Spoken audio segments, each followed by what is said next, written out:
ಶ್ರೀ ಗುರುಭ್ಯೋ ನಮಃ. ಹರಿ ಓಂ.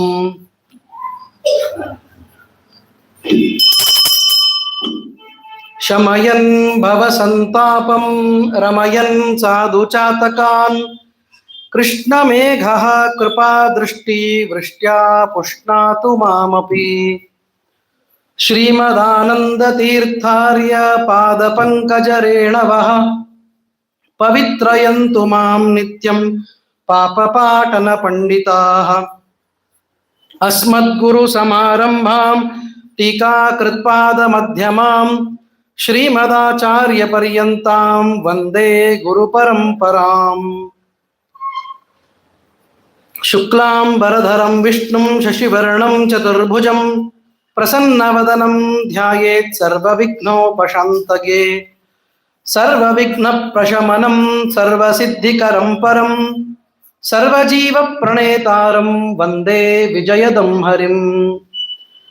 ಲಕ್ಷ್ಮೀನಾರಾಯಣಂ ವಂದೇ ತದ್ಭಕ್ತಃ ಪ್ರವರೋ ಹಿ ಯಃ ಶ್ರೀಮದಾನಂದ ತೀರ್ಥಾಖ್ಯೋ ಗುರುಸ್ತಂ ಚ ನಮಾಮ್ಯಹಂ. ವೇದೇ ರಾಮಾಯಣೇ ಚೈವ ಪುರಾಣೇ ಭಾರತೆ ತಥಾ ಆದಾವಂತೆ ಚ ಮಧ್ಯೆ ಚ ವಿಷ್ಣು ಸರ್ವತ್ರ ಗೀಯತೆ. ಹರಿ ಓಂ. ಓಂ ಸ್ವಸ್ತ್ಯಸ್ತು ಅಶೇಷ ಸನ್ಮಂಗಳಾನಿ ಸಂತು. ಸಮ್ಯಕ್ ಶ್ಲೋಕೈಕ ಶ್ರವಣ ಪಠನ ಮಾತ್ರೇಣ ಕಥಾ ವಕ್ತುಶ್ಚ ಶ್ರೋತॄಣಾಂ ನಿಖಿಲ ಕಲ್ಕೃತ ಕಲ್ಮಷಾಪನೋದನ ಪಟುತರೆ ಶ್ರೀಮದ್ ಭವಿಷ್ಯೋತ್ತರ ಪುರಾಣಾಂತರ್ಗತೆ ಶ್ರೀ ವೆಂಕಟೇಶ ಮಹಾತ್ಮೆ ಅದ್ಯ ಕಥಾರಂಭಾತ್ ಪೂರ್ವಂ ಕಿಂಚಿತ್ ಪೂರ್ವಾನುವಾದಃ. ಶ್ರೀ ಗುರುಭ್ಯೋ ನಮಃ. ಹರಿ ಓಂ. ನಿನ್ನೆ ದಿವಸ ನಾವು ಶ್ರೀಮದ್ ಭವಿಷ್ಯೋತ್ತರ ಪುರಾಣ ಅಂತರ್ಗತವಾದ ವೆಂಕಟೇಶ ಮಹಾತ್ಮೆಯಲ್ಲಿ ಮತ್ತೆ ಏನೇನು ಪ್ರಸಂಗ ನಡೆಯಿತು ಅಂತ ವಿಚಾರ ಮಾಡ್ತಾ ಬಕುಲಾದೇವಿಯ ಪ್ರಾಪ್ತಿಯಾಗಿತ್ತು. ಆ ಬಕುಲಾದೇವಿ ಕೇವಲ ಊಟಕ್ಕೆ ಉಪಚಾರ ಮಾಡುವುದಷ್ಟೇ ಅಲ್ಲದೆ ಎಲ್ಲ ರೀತಿಯಾದಂತಹ ಮತ್ತೆ ಭಗವಂತನ ಸೇವೆಯನ್ನ ಪಾದ ಸಂವಹನಾದಿ ಅನೇಕ ರೀತಿಯ ಸೇವೆಯನ್ನೆಲ್ಲ ಮಾಡ್ತಾ ಇದ್ದಾಳೆ. ಮುಂದೆ ಶ್ರೀನಿವಾಸ ತಾನು ಬೇಟೆಗೆ ಹೊರಡ್ತಾ ಇದ್ದಾನೆ. ವಾಯುದೇವರನ್ನ ಅಶ್ವವನ್ನಾಗಿ ಮಾಡಿಕೊಂಡು ಮಹಾಲಕ್ಷ್ಮಿಯನ್ನ ರಜ್ಜು ರೂಪದಿಂದ ಹಿಡಿದುಕೊಂಡು ತಾನು ಬೇಟೆಗೆ ಹೊರಟಿದ್ದಾನೆ. ಬೇಟೆಗೆ ಹೋದಾಗ ಅನೇಕ ಕ್ರೂರ ಮೃಗಗಳನ್ನೆಲ್ಲ ಅಲ್ಲಿ ಸಂಹಾರ ಮಾಡ್ತಾ ಬಂದು ಕೊನೆಗೆ ಒಂದು ಆನೆಯನ್ನ ಬೆನ್ನಟ್ಟಿ ಒಂದು ಉಪವನಕ್ಕೆ ಬಂದಿದ್ದಾನೆ. ಆ ಉಪವನದಲ್ಲಿ ಆನೆ ಗರ್ಜಿಸುತ್ತಾ ನಮಸ್ಕಾರ ಮಾಡಿ ದಂಡವತ್ ಪತಿತಃ ಅಂತ ಆಗಿ ಅಲ್ಲಿಂದ ಸರದ ಮೇಲೆ ಅಲ್ಲಿ ಕನ್ಯೆಯರ ಒಂದು ಗುಂಪು ಅವನ ಕಣ್ಣಿಗೆ ಬಿದ್ದಿದೆ. ಅದು ಯಾರ ಕನ್ಯೆಯರು, ಅವ್ರು ಯಾರು ಅಂತೆಲ್ಲ ಅದರ ವಿಚಾರವನ್ನ ವೇದವ್ಯಾಸರು ಮತ್ತೆ ಋಷಿಗಳ ಬಾಯಿಯಲ್ಲಿ ತಿಳಿಸ್ತಾರೆ. ಹಿಂದೆ ಮತ್ತೆ ಆಕಾಶ ರಾಜ ಚೆನ್ನಾಗಿ ತಾನು ಎಲ್ಲವನ್ನು ಆ ರಾಜ್ಯಭಾರ ಮಾಡ್ತಾ ಇದ್ದ. ಸುವೀರ ದೇಶ ಸುಧರ್ಮರಾಜನ ಮಗನಾಗಿ ಅದ್ಭುತವಾದ ಮತ್ತೆ ರಾಜ್ಯಭಾರವನ್ನೆಲ್ಲ ನಡೆಸಿದರೂ ಕೂಡ ಪುತ್ರ ಇಲ್ಲ ಅಥವಾ ಸಂತಾನ ಇಲ್ಲ ಅಂತ ಹೇಳಿ ಬಹಳ ದುಃಖ ಪಡ್ತಾ ಇದ್ದ. ಅನೇಕ ರೀತಿಯಲ್ಲಿ ವಿಲಾಪವನ್ನ ತಮ್ಮ ಗುರುಗಳ ಮುಂದೆ ಅನೇಕ ವಿಧವಾಗಿ ಮಾಡಿದಾಗ ಗುರುಗಳು ಯಜ್ಞವನ್ನ ಮಾಡು, ನಿನಗೆ ಮಕ್ಕಳಾಗ್ತಾರೆ ಅಂತ ಉಪದೇಶ ಮಾಡ್ತಾರೆ. ಆವಾಗ ಯಜ್ಞದ ಮುಖಾಂತರ ತಾನು ಒಂದು ಸತ್ಪುತ್ರರನ್ನು ಪಡಿಬೇಕು ಅಂತ ಅವನು ಸ್ವರ್ಣದ ನೇಗಿಲಿನಿಂದ ಅದನ್ನೆಲ್ಲ ಅಗೆದಾಗ ಅಲ್ಲಿ ಮತ್ತೆ ಪದ್ಮಾವತಿ 1000 ಮತ್ತೆ ದಳಗಳುಳ್ಳ ಪದ್ಮದ ಗರ್ಭದಲ್ಲಿ ಪದ್ಮಾವತಿ ದೊರೀತಾಳೆ. ಅವಳು ಬಂದ ಕಾರಣಕ್ಕೆ ಮತ್ತೆ ಒಳ್ಳೆಯ ಶುಭ ಸಂದರ್ಭದಲ್ಲಿ ವಸುದಾನ ಅಂತ ಒಬ್ಬ ಸತ್ಪುತ್ರನು ಕೂಡ ಹುಟ್ಟುತ್ತಾನೆ. ಆ ಇಬ್ಬರು ಮಕ್ಕಳು ಚೆನ್ನಾಗಿ ಬೆಳೀತಾ ಇದ್ದಾರೆ. ಅವರು ಮತ್ತೆ ವಸುದಾನನಿಗೆ ಮಾಡಬೇಕಾದ ಎಲ್ಲ ಶಾಸ್ತ್ರೀಯವಾದ ಮತ್ತೆ ಉಪನಯನಾದಿ ಸಂಸ್ಕಾರಗಳನ್ನ ಮಾಡಿದ್ದಾರೆ. ಇವಳು ಯೌವನದಲ್ಲಿ ಇವಾಗ ಇದ್ದಾಳೆ. ಆ ಎಲ್ಲ ಸಖಿಯರನ್ನ ಕೂಡಿಕೊಂಡು ರಾಜಕುಮಾರಿಯಾದ ಈ ಪದ್ಮಾವತಿ ಆ ಸ್ಥಳಕ್ಕೆ ಬಂದಿದ್ದಾಳೆ ಅಂತ ಕಥೆಯೆಲ್ಲ ಹೇಳ್ತಾರೆ. ಅಲ್ಲಿ ಪದ್ಮಾವತಿಗೂ ಮತ್ತು ಶ್ರೀನಿವಾಸನಿಗೂ ಸಂವಾದ ನಡೀತದೆ. ಆ ಕಥೆಯನ್ನೆಲ್ಲ ವಿಸ್ತಾರವಾಗಿ ನಾವು ನೋಡಿದ್ದೇವೆ. ಮತ್ತೆ ಆ ಸಂವಾದದಲ್ಲಿ ಪರಸ್ಪರ ತಮ್ಮ ತಮ್ಮ ವಿಚಾರಗಳನ್ನೆಲ್ಲ ಹಂಚಿಕೊಂಡಾಗ ತಮ್ಮ ತಮ್ಮ ಪರಿಚಯವನ್ನು ಹಂಚಿಕೊಂಡು ಮುಂದೆ ಅಲ್ಲಿ ಮತ್ತೆ ಮಾತಿಗೆ ಮಾತು ಬೆಳೆದು ಕಲ್ಲನ್ನ ಎಸೆದು ಆ ಶ್ರೀನಿವಾಸನ ಕುದುರೆಯನ್ನ ಕೊಂದು ಅವರನ್ನು ಓಡಿಸಿ ಬಿಡುತ್ತಾರೆ. ಆವಾಗ ಶ್ರೀನಿವಾಸ ಮನೆಗೆ ಬಂದು ಮಲಗಿದ್ದಾನೆ. ಯುಗಾಂತ್ಯದಲ್ಲಿ, ಪ್ರಳಯದ ಅಂತ್ಯದಲ್ಲಿ ಹೇಗೆ ವಟಪತ್ರಶಾಹಿಯಾಗಿ ಪರಮಾತ್ಮ ಸಣ್ಣ ಮಗುವಿನಂತೆ ಮಲಗುತ್ತಾನೋ ಹಾಗೆ ಮಗುವಿನಂತೆ ಮಲಗಿದ್ದಾನೆ. ಉಚ್ಛ್ವಾಸವನ್ನ ಮಾಡ್ತಾ ಇದ್ದಾನೆ, ದುಃಖಿಸ್ತಾ ಇದ್ದಾನೆ ಅಂತ ಲೋಕದ ವಿಡಂಬನೆಯ ಮಾತುಗಳನ್ನ ಹೇಳಿ ಆ ಸಪ್ತಮ ಅಧ್ಯಾಯವನ್ನ ನಿನ್ನೆ ದಿವಸ ನಾವು ಮುಗಿಸಿದ್ದೇವೆ. ಅದ್ಯ ಕಥಾ ಪ್ರಸಕ್ತಿ. ಶ್ರೀ ಗುರುಭ್ಯೋ ನಮಃ.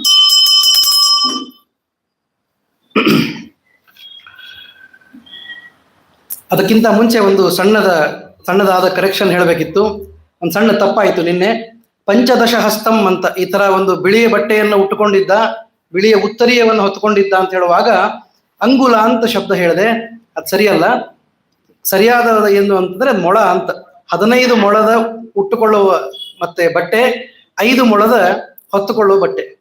ಅದನ್ನು ಹೇಳುವಾಗ ಅಂಗುಲ ಅಂತ ಹೇಳಿದ್ದು ತಪ್ಪಾಯಿತು, ಅದು ಕ್ಷಮಿಸಬೇಕು. ಇನ್ನೊಂದು ವಯಮಿಹ ಪರಿತುಷ್ಟ ಅನ್ನುವ ಶ್ಲೋಕ ಹೇಳುವಾಗ ಯಸ್ಯ ತೃಷ್ಣಾ ವಿಶಾಲ, ದರಿದ್ರರು ಯಾರು ಅಂತ ಹೇಳುವಾಗ ಯಾರ ತೃಷೆ ದೊಡ್ಡದು ಅಂತ ಹೇಳಿದೆ. ತೃಷ ಅಂತಂದ್ರೆ ಆಸೆ ಅಂತ ಹೇಳಿದೆ. ತೃಷ ಅಲ್ಲ, ಅದು ತೃಷ್ಣಾ ಅಂತ ಶಬ್ದ. ಅದನ್ನು ಒಂದು ಸಣ್ಣ ತಪ್ಪಾಗಿತ್ತು. ಆ ಕರೆಕ್ಷನ್ ಮಾಡ್ಕೊಳ್ಬೇಕು ಅಂತ ತಮ್ಮಲ್ಲಿ ಪ್ರಾರ್ಥನೆ. ಸೂತ ಉವಾಚ ಶಯನಂ ಪ್ರಾಪ ಪರ್ಯಂಕೆ ಶ್ರೀನಿವಾಸೋ ವೃಷಾ ಕಪಿಃ ತದಾ ಗತಾ ಚ ಸಾ ದೇವಿ ಸೇವಾರ್ಥಂ ಬಕುಲಾ ಶುಭ. ಪರ್ಯಂಕದಲ್ಲಿ ಶ್ರೀನಿವಾಸ ಮಲಗಿದ್ದಾನೆ. ಹೇಗೆ ಅಂತ ನಿನ್ನೆ ದಿವಸ ನಾವು ನೋಡಿದ್ವಿ. ದುಃಖಿಸ್ತಾ ಇದ್ದಾನೆ. ಆವಾಗ ದಿನ ಬರುವಂತೆ ಸೇವೆಗಾಗಿ ಬಕುಲಾದೇವಿ ಬಂದಿದ್ದಾಳೆ. ಬಂದು ಷಡ್ವಿಧಾನ್ನವಾಗಿ ಅದನ್ನ ತಯಾರು ಮಾಡಿಕೊಂಡು ಷಡ್ವಿಧಾನ್ನಂ ಸಮಾದಾಯ ಸೂಪ ಅಪೂಪ ರಸಾನ್ವಿತಂ. ಸೂಪ ತವ್ವೆ, ಅಪೂಪ ಭಕ್ಷ್ಯ, ರಸ ಒಳ್ಳೆ ಸಾರು, ಅನ್ನ ಸಾರು ಭಕ್ಷ್ಯ ಒಳ್ಳೆ ಚೆನ್ನಾಗಿ ತೆಗೆದುಕೊಂಡು ಒಂದು ಪಾತ್ರೆಯಲ್ಲಿ ತಗೊಂಡ್ಬಂದಿದ್ದಾಳೆ. ರಮಾಪತೇಸ್ತು ಬಕುಲ ಭಕ್ತಿ ಭಾವೇನ ಸಂಯುತ. ದಿನನಿತ್ಯ ಮತ್ತೆ ನೈವೇದ್ಯವನ್ನ ಕೊಟ್ಟಂತೆ ಸಾಕ್ಷಾತ್ ಶ್ರೀನಿವಾಸನಿಗೆ ಮತ್ತೆ ಊಟ ಮಾಡಿಸುವ ಸೌಭಾಗ್ಯ ಅವಳದ್ದು. ಭಕ್ತಿ ಭಾವದಿಂದ ಆ ಷಡ್ವಿಧ ರಸಾನ್ನವನ್ನ ಷಡ್ವಿಧಾನ್ನವನ್ನ ತೆಗೆದುಕೊಂಡು ಬಂದಿದ್ದಾಳೆ. ನೋಡ್ತಾಳೆ, ಅವಳಿಗೊಂದು ಆಶ್ಚರ್ಯ, ಎರಡೆರಡು ಆಶ್ಚರ್ಯ ಅಂತ. ಮೊದಲನೇದ್ದು ಶಯಾನಂ ಶ್ರೀನಿವಾಸಂ ಚ ವಲ್ಮೀಕಸ್ಥಾನಮಾಶ್ರಿತಂ ಶ್ವಸಂತಂ ದೀರ್ಘ ನಿಶ್ವಾಸಂ ರುದಂತಂ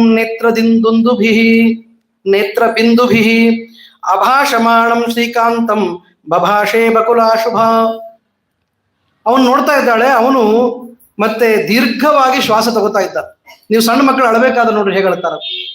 ಒಂದ್ಸಲ ಜೋರಾಗಿ ಉಸಿರು ತಗೊಂಡು ಅಳ್ತಾ ಇರ್ತಾರೆ ಮಕ್ಕಳು. ದೊಡ್ಡವರು ಅಳೋದು ಬೇರೆ.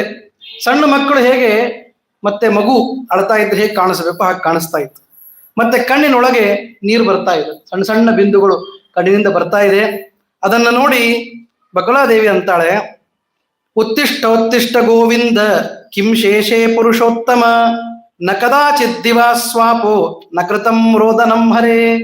ಹೇಳಿದ್ನಲ್ಲ, ಎರಡೆರಡು ಆಶ್ಚರ್ಯ. ಮೊದಲನೇದ್ದು ಮಧ್ಯಾಹ್ನ ಎಂದು ಮಲಗಿದವನೇ ಅಲ್ಲ ಇವು. ಹಾಗೆ ಇರ್ಬೇಕು. ಬೆಳಗ್ಗೆ ಎದ್ದು ಹಾಸಿಗೆಯನ್ನು ಎತ್ತಿಟ್ಟ ಮೇಲೆ ಮತ್ತೆ ರಾತ್ರಿನೇ ಮಾಡಬೇಕು ಅಂತ ಅದು ಶಾಸ್ತ್ರದಲ್ಲಿ ಹೇಳಿದ್ದು. ಹಾಗೆ ಶ್ರೀನಿವಾಸ ಮಧ್ಯಾಹ್ನ ಯಾವತ್ತೂ ಮಲಗಿದವನಲ್ಲ, ಇವತ್ತು ಮಧ್ಯಾಹ್ನ ಮಲಗಿದ್ದಾನೆ. ಇದು ನಂಬರ್ 1. ಎರಡನೇದ್ದು ಅಂದ್ರೆ ಅವನು ಅತ್ತಿದ್ದನ್ನು ಯಾರು ನೋಡಿಲ್ಲ. ಅವಾಗ ಅವಳು ಯಾವತ್ತೂ ಕೂಡ ಅವನು ಕಣ್ಣಿನಿಂದ ಮತ್ತೆ ನೀರು ಹಾಕಿದ್ದನ್ನ ನೋಡೇ ಇಲ್ಲ. ಹೀಗಾಗಿ ಎರಡೆರಡು ಆಶ್ಚರ್ಯ ನನಗೆ ಆಗ್ತಾ ಇದೆ. ಕಿಮರ್ಥಂ ದುಃಖಮೇತತ್ತೆ, ಇಂಥ ದುಃಖ ನಿನಗೆ ಯಾಕೆ ಬಂತು? ಎಂದೂ ಇಲ್ಲದ ದುಃಖ. ಆರ್ತವತ್ ದೃಶ್ಯಸೇ ಕುತಃ. ಆರ್ತನಾಗಿ ಕಾಣಿಸ್ತಾ ಇದೆಯಲ್ಲ. ಅಂದ್ರೆ ಸುಮ್ಮನೆ ಹತ್ತು ಮತ್ತೆ ನಾಟಕ ಮಾಡುವಾಗ ಅಷ್ಟು ಆರ್ತತೆ ಕಾಣಿಸೋದಿಲ್ಲ. ನೀವು ಮನಸ್ಸಿಗೆ ಹಚ್ಚಿಕೊಂಡ್ರೆ ಮುಖದೊಳಗೆ ಕಾಣಿಸ್ತದೆ. Face is the index of mind ಅಂತಾರೆ ನೋಡ್ರಿ. ಹಾಗೆ ಮುಖದೊಳಗೆ ಒಳಗಿರುವ ಆರ್ತತೆ ಹೊರಗೆ ಕಾಣಿಸ್ತದೆ. ಹಾಗೆ ಇವನ ಮುಖದಲ್ಲಿ ನಿಜವಾಗಿಯೂ ಆರ್ತನೇ ಕಾಣ್ತಾ ಇದ್ದಾನೆ. ಇವನು ಆರ್ತವ ದೃಶ್ಯಸೇ ಕುತಃ. ಅದಕ್ಕಾಗಿ ಮನೋಗತಂ ವಾಕಿಂ ದೇವ ತದ್ವದಸ್ವ ಯಥಾರ್ಥತಃ ಪರಮಾನ್ನಂ ಕಥಂ ದೇವ ಭುಕ್ತುಮಾಗಚ್ಚ ಮಾಧವ. ನಿನ್ನ ಮನಸ್ಸಿನೊಳಗೆ ಏನಾದ್ರೂ ಇದ್ರೆ ಹೇಳ್ಬಿಡಪ್ಪ, ಊಟಕ್ಕೆ ಮಾತ್ರ ತಡ ಮಾಡಬೇಡ, ಊಟ ಮಾಡು ಅಂತಂದು. ಮತ್ತೆ ಊಟಕ್ಕಾಗಿ ವಿಶೇಷವಾಗಿ ಪರಮಾನ್ನ ತಂದಿದ್ದೀನಿ ಅಂತ. ಪಾಯಸ ಶ್ರೀನಿವಾಸ ದೇವರಿಗೆ ಬಹಳ ಪ್ರೀತಿ ಅಂತ ಇದರಿಂದ ಗೊತ್ತಾಗ್ತದೆ.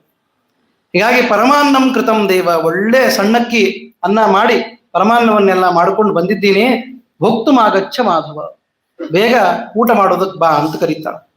ಆವಾಗ ಬಕುಲಾ ವಚನಂ ಶುತ್ವ ನೋವಾಚ ವಚನಂ ಹರಿಹಿ.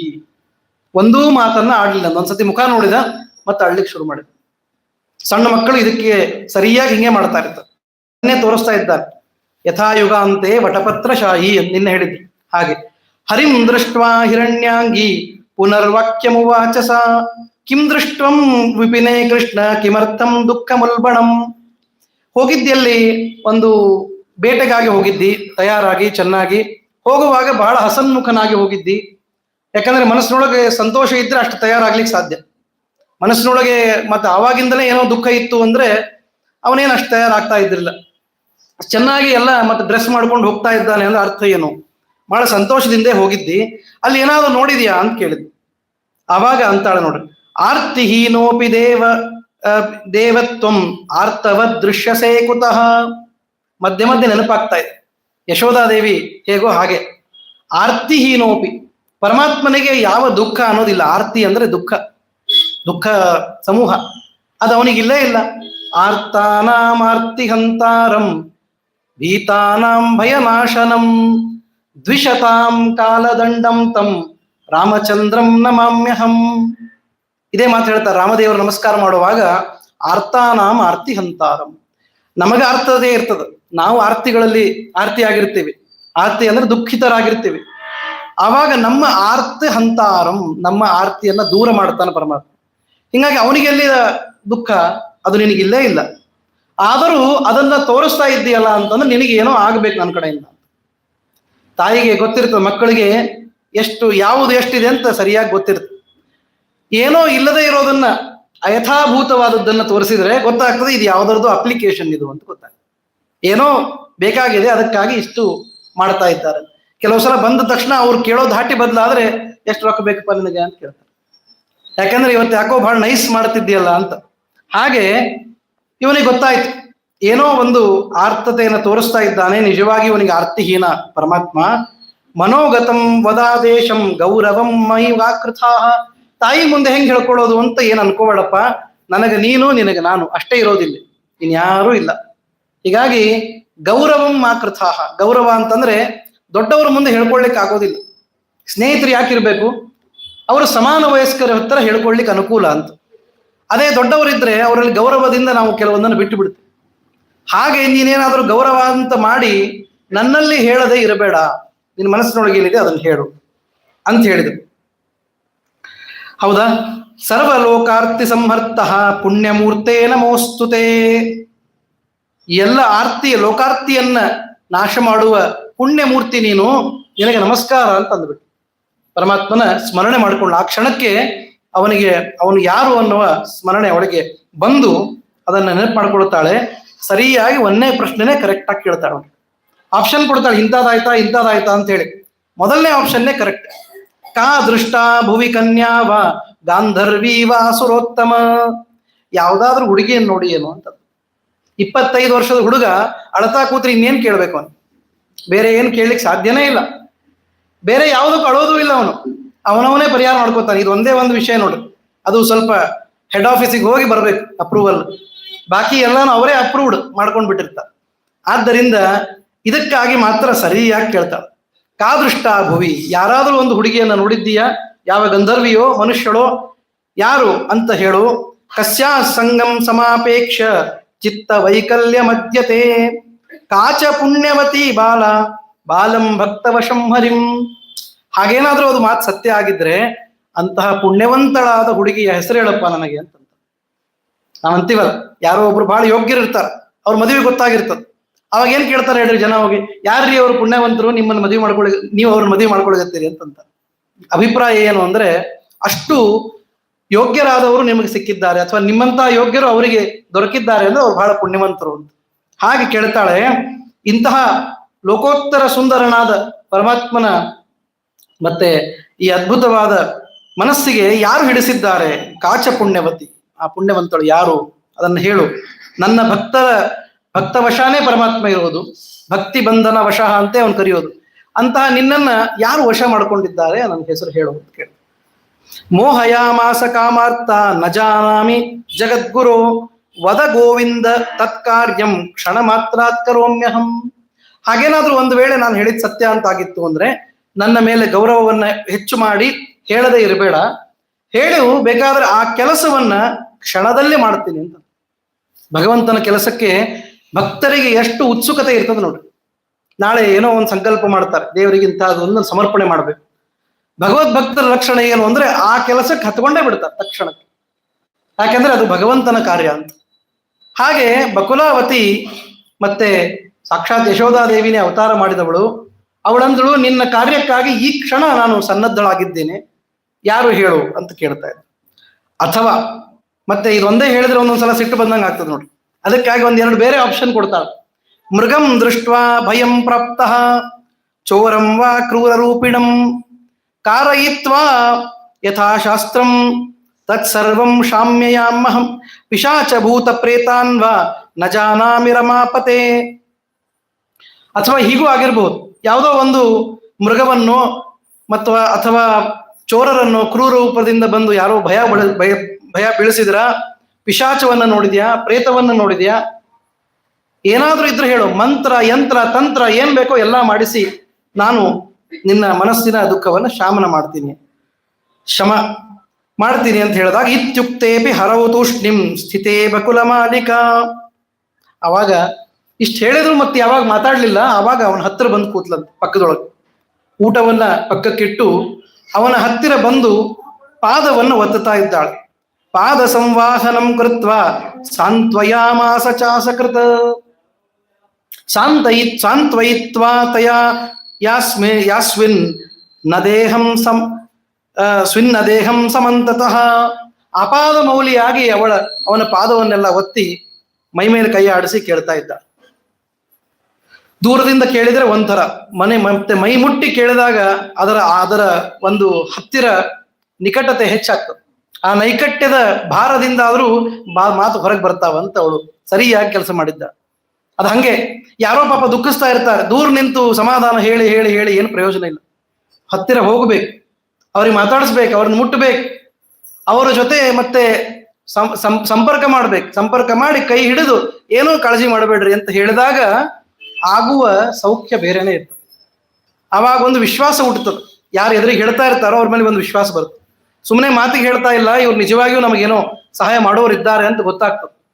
ಹಾಗಿರುವ ಕಾಲಕ್ಕೆ ಇವಳು ಅವನ ಪಾದ ಸಂವಾಹವನ್ನ ಪಾದವನ್ನೆಲ್ಲ ಒತ್ತಿ ಕೇಳ್ತಾ ಇದ್ದಾಳೆ, ಆಪಾದ ಮೌಲಿ ಪರ್ಯಂತವಾಗಿ. ಆವಾಗ ಮತ್ತೆ ನೋವಾಚ ವಚನಂ ತದ, ಆವಾಗೂ ಏನೂ ಮಾತಾಡ್ಲಿಲ್ಲ ಅಂತ. 3 ಸಲ ಆಯ್ತು. ಈಗ 3ಕ್ಕಿಂತ ಮುಕ್ತಾಯ ಮಾಡಬೇಕು, ಈಗೂ ಏನೋ ಹೇಳ್ತಾ ಇಲ್ಲ ಅಂತಂದಾಗ ಆವಾಗ ಹೇಳ್ತಾಳೆ, ತದಾ ಸಾ ಬಕುಲಾ ಖೇದಾತ್ ಉವಾಚ ವಚನಂ ಹರಿಂ ಪೃಥಕ್ ಕೃತ್ವಾ ಛನ್ನ ವಸ್ತ್ರಂ ಹಸ್ತೇನ ಪರಿಮೃಜ್ಯ ಚ. ದೇವ ದೇವ ಜಗನ್ನಾಥ ಪುರಾಣ ಪುರುಷೋತ್ತಮ ಮನೋಗತಂ ಕರಿಷ್ಯಾಮಿ ನಾತ್ರ ಕಾರ್ಯ ವಿಚಾರಣ ಸತ್ಯಂ ವದ ಮನಸ್ಥಂ ತೇ ಮಾ ಲಜ್ಜಾಂ ಮಾ ಭಯಂ ಕೃತಾಃ ಪೂರಯಾಮ್ಯವಿಲಂಬೇನ ಯಾವನ್ಮೇ ವರ್ತತೆ ಬಲಂ. ಇನ್ನೊಂದು ಸಲ ಹೇಳಿ ನೋಡ್ತಾಳೆ, ಏನಂತಂದ್ರೆ, ದೇವದೇವ ಜಗನ್ನಾಥ ಪುರಾಣ ಪುರುಷೋತ್ತಮ, ನಿನ್ನ ಮನೋಗತವನ್ನ ನಾನು ನಿಶ್ಚಯ ಮಾಡ್ತೀನಿ, ಇದು ನನ್ನ ಮತ್ತೆ ಆಣೆ ಅಂತ ಹೇಳ್ತಾಳೆ. ಅಷ್ಟು ಪ್ರಮಾಣ ಪುರಸ್ಸರವಾಗಿ ಹೇಳ್ತಾಳೆ, ನಾನು ನಿಶ್ಚಯವಾಗಿ ಕೆಲಸ ಮಾಡ್ತೀನಿ. ಪಾಪ ಎಷ್ಟು ಅಂತ ನೋಡ್ರಿ, ಅವಳಿಗಿದ್ದ ಬಲಕ್ಕೆ ಯಾವನ್ಮೇ ವರ್ತತೆ ಬಲಂ, ನನ್ನ ಕೈಯೊಳಗೆ ಎಷ್ಟು ಸಾಧ್ಯನೋ ಅಷ್ಟು ಪೂರ್ತಿ ಪ್ರಯತ್ನ ಮಾಡ್ತೀನಿ. ಹೀಗೆ ಹೇಳಿದಾಗ ಮತ್ತೆ ಒಂದ್ ಸ್ವಲ್ಪ ಅವನಿಗೆ ಸಂತೋಷ ಆಯ್ತು. ಆವಾಗ ಶ್ರೀನಿವಾಸ ಹೇಳ್ತಾನು, ಶ್ರೀನಿವಾಸ ಉವಾಚ ನಾಮೋ ಹಯನ್ಮಾಂ ಗಾಂಧರ್ವಿ ನರ್ಷಿ ಪುತ್ರೀ ನ ರಾಕ್ಷಸಿ ನ ಪಿಶಾಚ ಭೂತಗಣ ಪ್ರೇತಾವಾ ಮೇ ಭಯಾವಹಾಹ. ನನ್ನನ್ನು ಯಾವ ಗಾಂಧರ್ವಿಯೋ, ಋಷಿಪುತ್ರಿಯೋ, ರಾಕ್ಷಸಿಯೋ, ಪಿಶಾಚಗಳೋ, ಭೂತಗಣಗಳೋ ಯಾರೂ ನನ್ನನ್ನು ಪೀಡಿಸಿಲ್ಲ. ಮತ್ತು ಇನ್ನೊಂದು ವಿಷಯ, ಮೃಗಾಶ್ಚ ಅರಣ್ಯಕಾಶ್ಚೋರ ನಕ್ರೂರ ಮೇ ಕದಾಚನ ಮನ್ನಾಮ ಸ್ಮರಣಾದೇತೆ ವಿದ್ರವಂತಿ ದಿಶೋದಶ. ಇವರೆಲ್ಲ ಇದ್ದಾರಲ್ಲ, ನೀವೇನು ಹೇಳ್ತಾ ಇದ್ದಿ ಮೃಗಗಳು, ಕ್ರೂರ ಪ್ರಾಣಿಗಳು ಅಂತ, ನನ್ನ ಹೆಸರು ಕೇಳಿದ್ರೆ ಅವು ದಿಕ್ಕು ಪಾಲಾಗಿ ಓಡಿ ಹೋಗ್ತಾವೆ. ದಿಶೋದಶ ವಿದ್ರವಂತಿ, ಬೇಕಾದಷ್ಟು ಮತ್ತೆ ನನ್ನಿಂದ ದೂರವಾಗಿ ಓಡಿ ಹೋಗ್ತವೆ. ಅಂಥವನು ನಾನು. ಅದಕ್ಕೆ ಆರ್ತಾನಾಂ ಆರ್ತಿಹಂತ ಅಂತ ನನ್ನ ಕರೀತಾರೆ. ಇವು ಯಾವುದೂ ಅಲ್ಲ ಅಂತ. ಮಯ ಅದೃಷ್ಟಾವರ ಕನ್ಯಾ ನಾಮ್ನಾ ಪದ್ಮಾವತಿ ಶುಭ. ಅವಾಗ ಹೇಳಿದೆ, ನನ್ನಿಂದ ಒಬ್ಬ ಕನ್ಯೆ ನೋಡಲ್ಪಟ್ಟಿದ್ದಾಳೆ, ಅವಳ ಹೆಸರು ಪದ್ಮಾವತಿ ಅಂತ ಹೇಳಿ. ತಾಂ ದೃಷ್ಟ್ವಾ ಮೇ ಮನೋಭ್ರಾಂತಂ ಕಾಮಮೋಹ ವಶಂ ಗತಂ. ಕಾಮಮೋಹ ವಶವಾಗಿದೆ ನನ್ನ ಮನಸ್ಸು ಅವಳನ್ನ ನೋಡಿ. ಅಂದ್ರೆ ಕಾಮನ ತಂದೆ ಇವನು, ಕಾಮ ಪಿತ, ಮಗನೇ ಅವನಿಗೆ ತಂದೆಗೆ ವೈರಿಯಾದ ಅಂತ ಚಂದಾಗಿ ಬರೀತಾರೆ. ಹೇಗೆ ಅಂದ್ರೆ ಮಗನೇ ತಂದೆಗೆ ವೈರಿ ಆಗುವುದಂದ್ರೆ ಅರ್ಥ ಏನು? ತಂದೆಗೆ ಕಾಮ ಮೋಹ ಬಂತು ಅಂತ. ಹಾಗೆ ಪದ್ಮಾವತಿಯನ್ನು ನೋಡಿದ ನನಗೆ ಮನಸ್ಸು ವಶವಾಗಿದೆ, ಅವಳನ್ನು ಮದುವೆ ಆಗಬೇಕು ಅಂತ. ಹೀಗಾಗಿ ಅವಳು ಹೆಂಗಿದ್ದಾಳೆ ಅಂದ್ರೆ ಪೂರ್ಣೇಂದು ವದನಾಂ, ಪೂರ್ಣವಾದ ಚಂದ್ರನ ಮುಖ ಇದೆ, ನೀಲ ಮಾಣಿಕ್ಯ ವಿಗ್ರಹಾಂ, ಮತ್ತೆ ಶ್ಯಾಮವಾದ ನೀಲ ಮಾಣಿಕ್ಯ ವಿಗ್ರಹಗಳಾಗಿದ್ದಾಳೆ. ರಮಾ ಸಮಾಂ, ಅದೊಂದು ಮಹತ್ವದ ಮಾತು. ರಮಾ ಸಾಮ್ಯ ಇಲ್ಲದೆ ಇದ್ರೆ ಭಗವಂತ ಮದುವೆ ಆಗೋದಿಲ್ಲ. ಪರಮಾತ್ಮನಿಗೆ ಈ ರಮಾ ಸಮಾಂ ಅನ್ನೋದು ಬಹಳ ಮಹತ್ವದ ಮಾತು. ಹೀಗಾಗಿ ಕನ್ಯಾಂ ಘಟಯ ಆಶು ವರಾನನೆ, ಈ ಕನ್ಯೆಯನ್ನ ನನಗೆ ಮದುವೆ ಮಾಡಿಸು ನೀನು. ಹೀಗಾಗಿ ಜನ್ಮಾರ್ಜಿತೇನೈವ ಪುಣ್ಯೇನೈಷಾ ಹಿ ಲಭ್ಯತೆ ಮತ್ಪುಣ್ಯಂ ಪಕ್ವತಾಂ ಪ್ರಾಪ್ತಂ ದರ್ಶನೇನ ಸುಲೋಚನೆ. ಇಂತಹ ಮಾನುಷವಾದ ದೇಹದಲ್ಲಿ ಬಂದಿದ್ದೀನಿ, ನನ್ನದು ಏನು ಪುಣ್ಯನೋ ಗೊತ್ತಿಲ್ಲ, ಇಂಥ ಒಂದು ಸುಂದರಳಾದ ಕನ್ಯೆಯನ್ನು ನಾನು ನೋಡಿದ್ದೀನಿ. ಜನ್ಮ ಜನ್ಮಗಳ ಪುಣ್ಯದಿಂದ ಇಂತಹ ಒಬ್ಬ ಹೆಂಡತಿ ದೊರೀತಾಳೆ.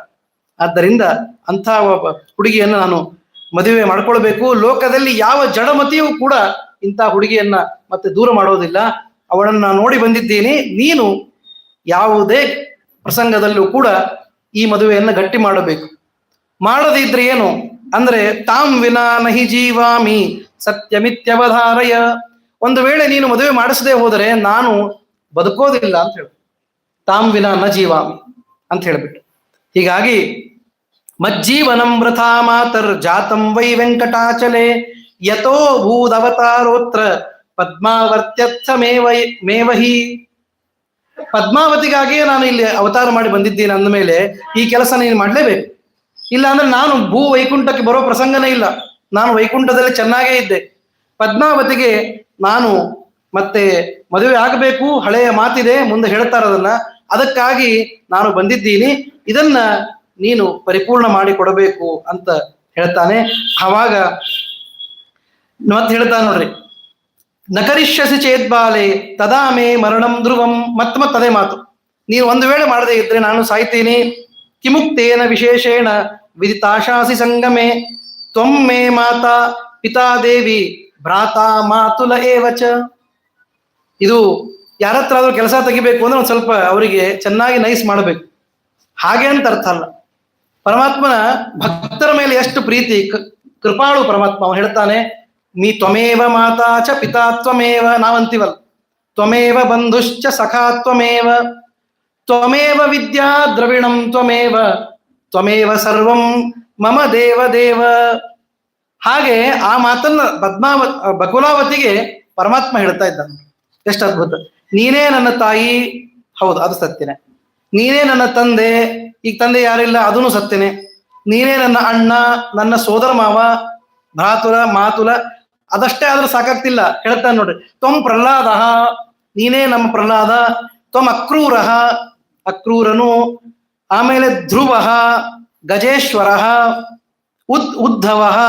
ಹೀಗಾಗಿ ನನ್ನ ಎಲ್ಲಾ ಭಕ್ತರ ಲಿಸ್ಟ್ ಒಳಗೆ ಟಾಪ್ ಹೆಸರುಗಳು ಏನವನು, ಆ ಎಲ್ಲವೂ ನೀನೇ ಆಗಿದ್ದಿ ಅಂತ. ಅಂದ್ರೆ ಕರುಣಾ ಸಮುದ್ರ ಪರಮಾತ್ಮ ಕಾರುಣ್ಯದಿಂದ ಈ ಮಾತು ಹೇಳ್ತಾ ಇದ್ದಾನೆ. ನಿಜವಾಗಿಯೂ ಎಲ್ಲರಿಗೂ ಅವನೇ ತಂದೆ ತಾಯಿ ಆಗಿದ್ರು ಕೂಡ ನೀನು ತಂದೆ ಈ ಘಟನೆಯನ್ನು ಮಾಡಿಸು, ನೀನು ತಾಯಿ. ತಂದೆ ತಾಯಿ ಇಲ್ಲದವ್ರಿಗೆ ಯಾರು? ಮತ್ತೆ ಪರಮಾತ್ಮನೇ ಎಲ್ಲ ಸರ್ವಸ್ವಲ್ಲ. ಹಾಗಾಗಿ ಅವನು ಹೇಳ್ತಾನೆ, ನನಗೆ ತಂದೆ ತಾಯಿ ಇಲ್ಲಿ ಯಾರು ಇಲ್ಲ, ನೀನೇ ಎಲ್ಲವೂ ಅಂತ ಹೇಳ್ತಾನೆ. ಅದಕ್ಕೆ ದಾಸರಂತಾರೆ, ಶ್ರೀನಿವಾಸನ ಪೋಲ್ವ ಕರುಣಿಗಳೀ ನಳಿನ ಜಾಂಡದಳು ಕಾಣೆ, ಪ್ರವೀಣರಾದವರರಸಿನೊಳ್ಪುದು ಶ್ರುತಿ ಪುರಾಣದೊಳು. ದ್ರೋಣ ಭೀಷ್ಮ ಕೃಪಾದಿಗಳು ಕುರುಸೇನೆಯೊಳಗಿರಲವರ ಅವಗುಣಗಳೇನು ನೋಡದೆ ಪಾಲಿಸಿದ ಪರಮಾತ್ಮ ಪರಗತಿಯ. ದೇವರು ಕೊಡೋದು ಅಂತಂದ್ರೆ ನಮ್ಮ ಕೈಯಲ್ಲಿ ತಗೊಳ್ಳಿಕ್ಕಾಗೋದಿಲ್ಲ, ಅಷ್ಟು ಅನುಗ್ರಹ ಮಾಡ್ತಾ. ಇಲ್ಲಿ ಯಾಕೆ ಈ ಮಾತು ಹೇಳ್ತಿದ್ದೀನಿ ಅಂದ್ರೆ, ಇದನ್ನ ಯಾರಾದರೂ ಒಬ್ಬರಿಗೆ ನೀವು ನನಗೆ ಅತ್ಯಂತ ನಿಕಟರಾದವರು ಅಂತ ಹೇಳಿದ್ರೆ ಎಷ್ಟು ಸಂತೋಷ ಆಗ್ತದೆ. ಯಾರೋ ಕರೀತಾರೆ ಬಂದು, ಮಾಮಿ ಬರ್ರಿ ಇಲ್ಲಿ ಒಂದ್ ಸ್ವಲ್ಪ, ನಿಮ್ಮ ಹತ್ರ ಏನೋ ಹೇಳ್ಕೋಬೇಕಾಗಿದೆ, ನೀವು ಯಾರಿಗೆ ಹೇಳಬೇಡ್ರಿ, ನಿಮ್ಮ ಹತ್ರ ಮಾತ್ರ ಹೇಳ್ಬೇಕಾಗಿದೆ ನನಗೆ ಅಂತ ಹೇಳ್ತಾರೆ. ಅಷ್ಟಕ್ಕೆ ಎಷ್ಟು ಸಂತೋಷ ಆಗ್ತದೆ ನಮಗೆ. ಹೌದು, ಎಷ್ಟು ನಾವು ಹತ್ತಿರದವರು ಇವರಿಗೆ ಯಾರಿಗೂ ಹೇಳದ ಒಂದು ವಿಷಯವನ್ನ ನನಗೆ ಹೇಳ್ತಾ ಇದ್ದಾರೆ ಅಂದ್ರೆ ಎಷ್ಟು ಸಂತೋಷ ಆಗ್ತದೆ.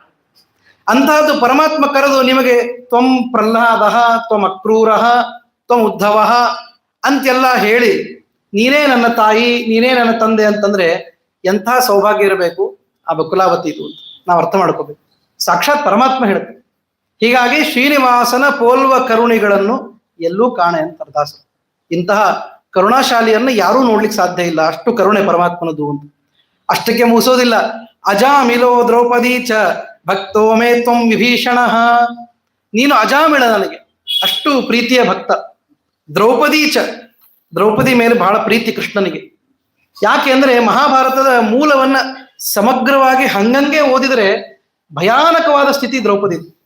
ಯಾರೂ ಪಡೆದಷ್ಟು ಕಷ್ಟವನ್ನ ದ್ರೌಪದಿ ಪಟ್ಟಿದ್ದಾಳೆ. ಕುಂತಿನೂ ಹೌದು, ಒಂದು ಹೆಜ್ಜೆ ಮುಂದೆ ದ್ರೌಪದಿ ಪಟ್ಟಷ್ಟು ಕಷ್ಟ.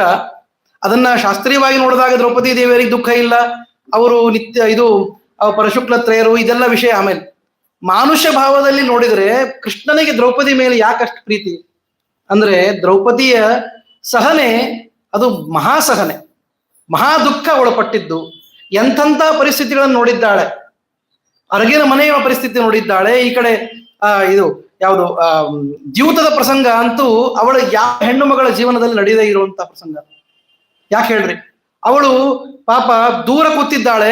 ಆ ಪ್ರಸಂಗದಲ್ಲಿ ಏಕವಸ್ತ್ರಳಾಗಿ ಇರುವ ದ್ರೌಪದಿಯನ್ನ ಕರೆದುಕೊಂಡು ಬಂದು ವಿವಸ್ತ್ರಳಾಗಿ ಮಾಡ್ಲಿಕ್ಕೆ ತುಂಬಿದ ಸಭೆಯಲ್ಲಿ ಎಳ್ಕೊಂಡು ಬರ್ತಾ ಇದ್ದಾರೆ ಅಂದ್ರೆ ಒಬ್ಬ ಹೆಣ್ಣು ಮಗಳಿಗೆ ಆಗ್ಬೋದಾದ ಆಘಾತ ಯಾವ ಮಟ್ಟದಿರ್ಬೇಕು, ಅದನ್ನ ಯಾರು ಮತ್ತೆ ವಿಚಾರ ಮಾಡ್ಲಿಕ್ಕೆ ಶಕ್ಯ ಇಲ್ಲ.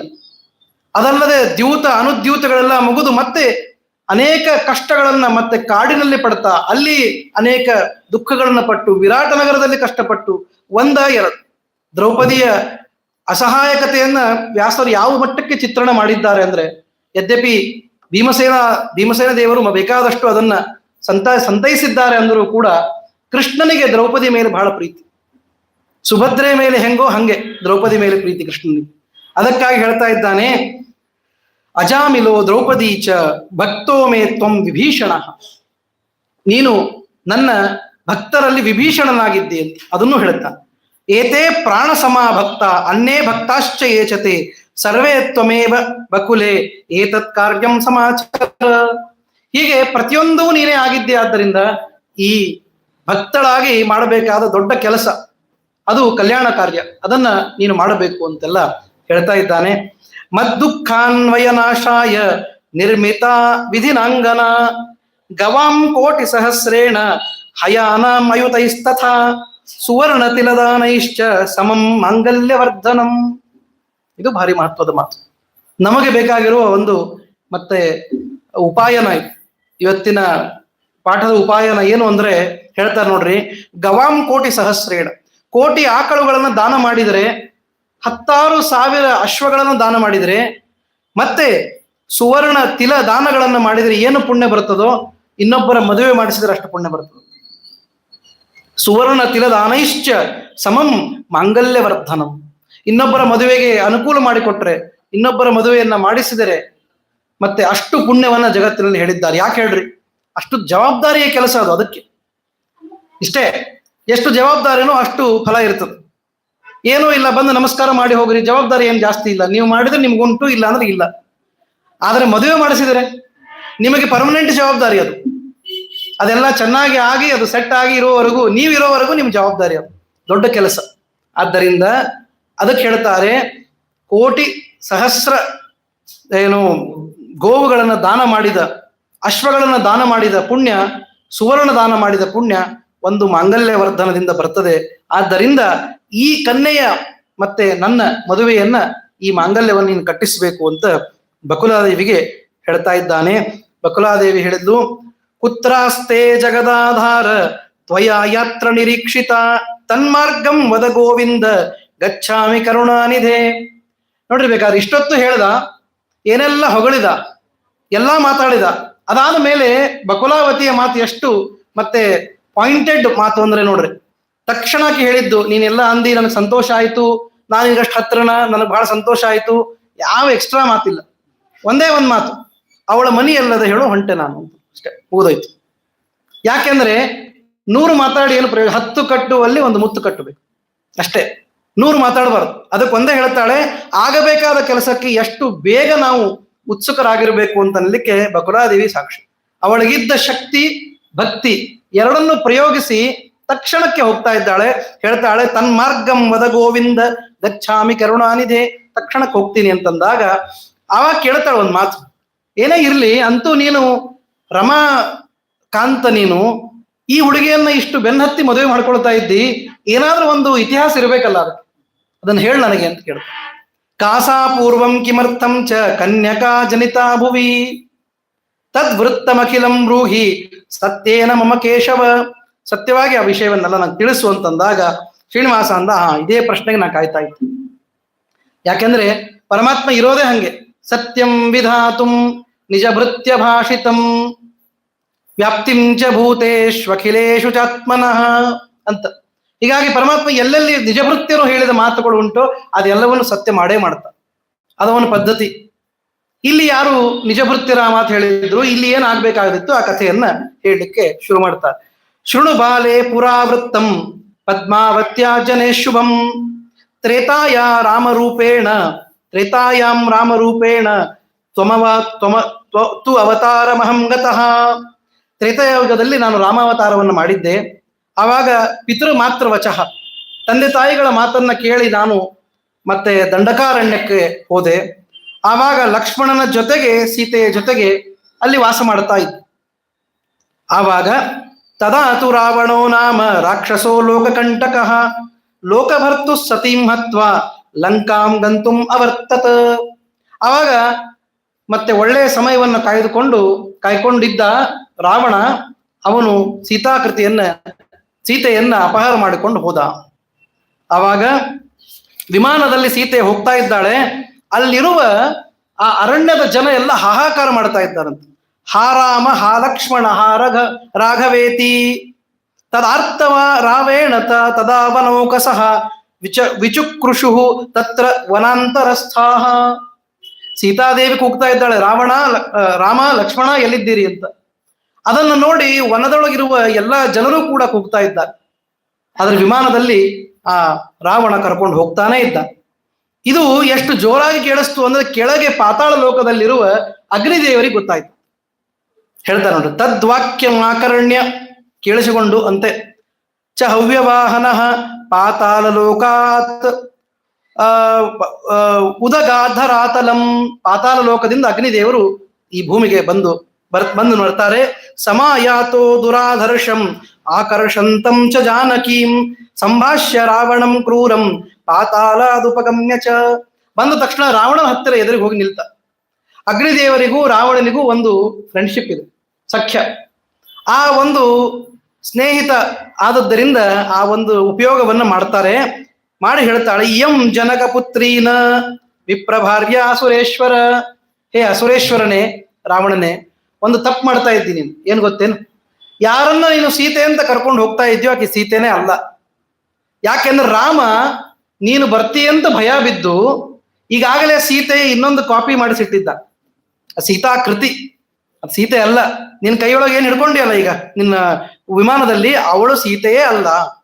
ಮತ್ತೆ ಇನ್ನೊಬ್ಬಳೆ ನಿಜವಾದ ಸೀತೆ ಎಲ್ಲಿದ್ದಾಳೆ ಅಂತ ಕೇಳಿದಾಗ ಹೇಳ್ತಾನೆ, ಸಂಸ್ಥಾಪ್ಯ ವಿಪಿನೇ ರಾಮೋ ವ್ಯಚರತ್ ಸಹ ಲಕ್ಷ್ಮಣ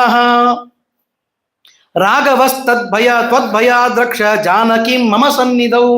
ಆ ಜಾನಕಿಯನ್ನ ಕರೆದುಕೊಂಡು ನಿಜವಾದ ಸೀತೆಯನ್ನ ನನ್ನ ಸನ್ನಿಧಿಯೊಳಗೆ, ನನ್ನ ಹೆಂಡತಿಯರಿಬ್ಬರಿದ್ದಾರೆ ಸ್ವಾಹ ಸ್ವಧಾ ಅಂತೇಳಿ, ಆ ಸ್ವಾಹಾದೇವಿಯ ಜೊತೆಗೆ ಓಡಾಡಿಕೊಂಡು ಚೆನ್ನಾಗಿ ಆರಾಮಾಗಿದ್ದಾಳೆ ಸೀತೆ. ನಿನ್ನ ಕೈಯೊಳಗೆ ಸೀತಾಕೃತಿ ತಗೊಂಡು ಏನ್ ಮಾಡ್ತೀನಿ? ಅದಕ್ಕಾಗಿ ಪ್ರಯೋಜನ ಇಲ್ಲ. ಹೋಗ್ಲಿ, ನೀವ್ಯಾಕೆ ಇಲ್ಲಿ ಬಂದ್ರಿ ನನಗೆ ಈ ವಿಷಯ ಹೇಳಲಿಕ್ಕೆ? ಇನ್ನೊಬ್ಬರ ಪತ್ನಿಯನ್ನು ಕರ್ಕೊಂಡು ಹೊಂಟೀನಿ, ಏನ್ ಗನಂದಾರಿ ಕೆಲಸ ಅಂತೂ ಅಲ್ಲ. ಹಾಗಾದ್ರೆ ನೀವ್ಯಾಕೆ ಬಂದ್ರಿ ಅಂತಂದ್ರೆ ಅಗ್ನಿದೇವರು ಅದಕ್ಕೊಂದು ಇದು ಕೊಡ್ತಾರೆ, ಕಾರಣ ಕೊಡ್ತಾರೆ. ಪ್ರಿಯೋಸಿ ಮಾಗಮೋ ವಿಪ್ರ ಪತ್ನ್ಯಾಂ ಸೀತಾಭ್ರಮಂ ರಥಾಃ. ನೀನು ನನಗೆ ಬಹಳ ಪ್ರೀತಿ ಪಾತ್ರ, ನನ್ನ ಸ್ನೇಹಿತ ನೀನು. ಅದಕ್ಕಾಗಿ ನಿನಗೆ ತಪ್ಪಾಗಬಾರ್ದು, ನಿನಗೆ ಪಾಪ ದುಃಖ ಆಗಬಾರ್ದು ನಾಳೆ ದಿವಸ. ಅದಕ್ಕಾಗಿ ಈ ಕೆಲಸ ಮಾಡ್ತಾ ಇದ್ದೀನಿ. ನಿಜವಾಗಿಯೂ ನೋಡಿದ್ರೆ ಸ್ನೇಹಿತರು ಹಂಗೆ ಇರ್ಬೇಕು. ಸ್ನೇಹಿತರು ಅಂದ್ರೆ ಯಾರು ಅಂತಂದ್ರೆ ಪಾಪಾನ್ನಿವಾರಯತಿ ಯೋಜಯತೆ ಹಿತಾಯ ಗುಹ್ಯಂ ಚ ಗೂಹತಿ ಗುಣಾನ್ ಪ್ರಕಟೀಕರೋತಿ ಆಪದ್ಗತಂ ಚ ನ ಜಹಾತಿ ದದಾತಿ ಕಾಲೇ ಸನ್ಮಿತ್ರ ಲಕ್ಷಣಮಿದಂ ಪ್ರವದಂತಿ ಸಂತಹ. ಪಾಪಾನ್ನಿವಾರಯತಿ, ಮೊದಲನೇ ಗುಣ ಏನಿರ್ಬೇಕು ಅಂದ್ರೆ ಪಾಪದಿಂದ ದೂರ ಮಾಡ್ಬೇಕು.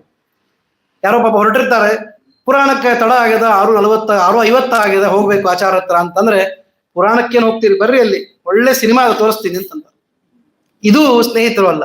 ಅವ್ರು ಎಂಥದ್ದೇ ಸ್ನೇಹಿತರಾದ್ರೂ ಅವ್ರು ನಿಜವಾಗಿಯೂ ನೀವು ತಿಳ್ಕೊಳ್ಬೇಕು, ಇವ್ರು ಯೋಗ್ಯರಲ್ಲ. ಆಮೇಲೆ ಯೋಜಯತೆ ಹಿತಾಯ, ಬರೇ ತಪ್ಪು ಮಾಡೋದನ್ನ ಬಿಡಿಸೋದಲ್ಲ, ಒಳ್ಳೆಯದಕ್ಕೆ ಹಚ್ಚಬೇಕು. ಅದಕ್ಕಾಗಿ ಇದನ್ನ ಮುಖತಃ ಹೇಳ್ತಾ ಇದ್ದಾರೆ ಅಗ್ನಿದೇವರು. ನಾನು ನಿನಗೆ ಒಳ್ಳೆಯದಕ್ಕೆ ಹಚ್ತಾ ಇದ್ದೀನಪ್ಪ, ಸುಳ್ಳಾದ ಸೀತೆಯನ್ನ ಕರ್ಕೊಂಡು ಹೋಗೋ ಬದಲು ಒಳ್ಳೆಯ ನಿಜವಾದ ಸೀತೆಯನ್ನ ಕರ್ಕೊಂಡು ಹೋಗು ಅಂತ ಹೇಳ್ತಾ ಇದ್ದೀನಿ. ಆಪದ್ಗತಂ ಚ ನ ಜಹಾತಿ ಅಂತ. ಹೀಗಾಗಿ ನಿನಗೆ ಆ ಸೀತಾಭ್ರಮ ಬರೋದು ಬೇಡ, ಅದಕ್ಕಾಗಿ ಬಂದಿದ್ದೀನಿ ಅಂತ ಹೇಳ್ತಾರೆ. ಇತ್ತಂ ಸ್ವಲೋಕಮಾದಾಯ ತಾಂ ಸಂಪೂಜಯಿತುಂ ಧೃತಂ ಸ್ವಾಹಾಯಾಂ ಸನ್ನಿವೇಶ್ಯಾಥ ನಾಂ ವೇದವತೀಂ ಶುಭಾಂ. ಇಷ್ಟೊತ್ತಿಗಾಗಲೇ ಏನು ವ್ಯವಸ್ಥೆ ಆಗಿತ್ತು ಅಂದ್ರೆ, ಈ ಸೀತೆಯನ್ನು ಹಂಗಾರೆ ಕರ್ಕೊಂಡು ಹೋಗು ಪಾತಾಳಕ್ಕೆ, ಅವಳನ್ನು ಕರ್ಕೊಂಡು ಬಾ ಅಂತ ಹೇಳ್ದ.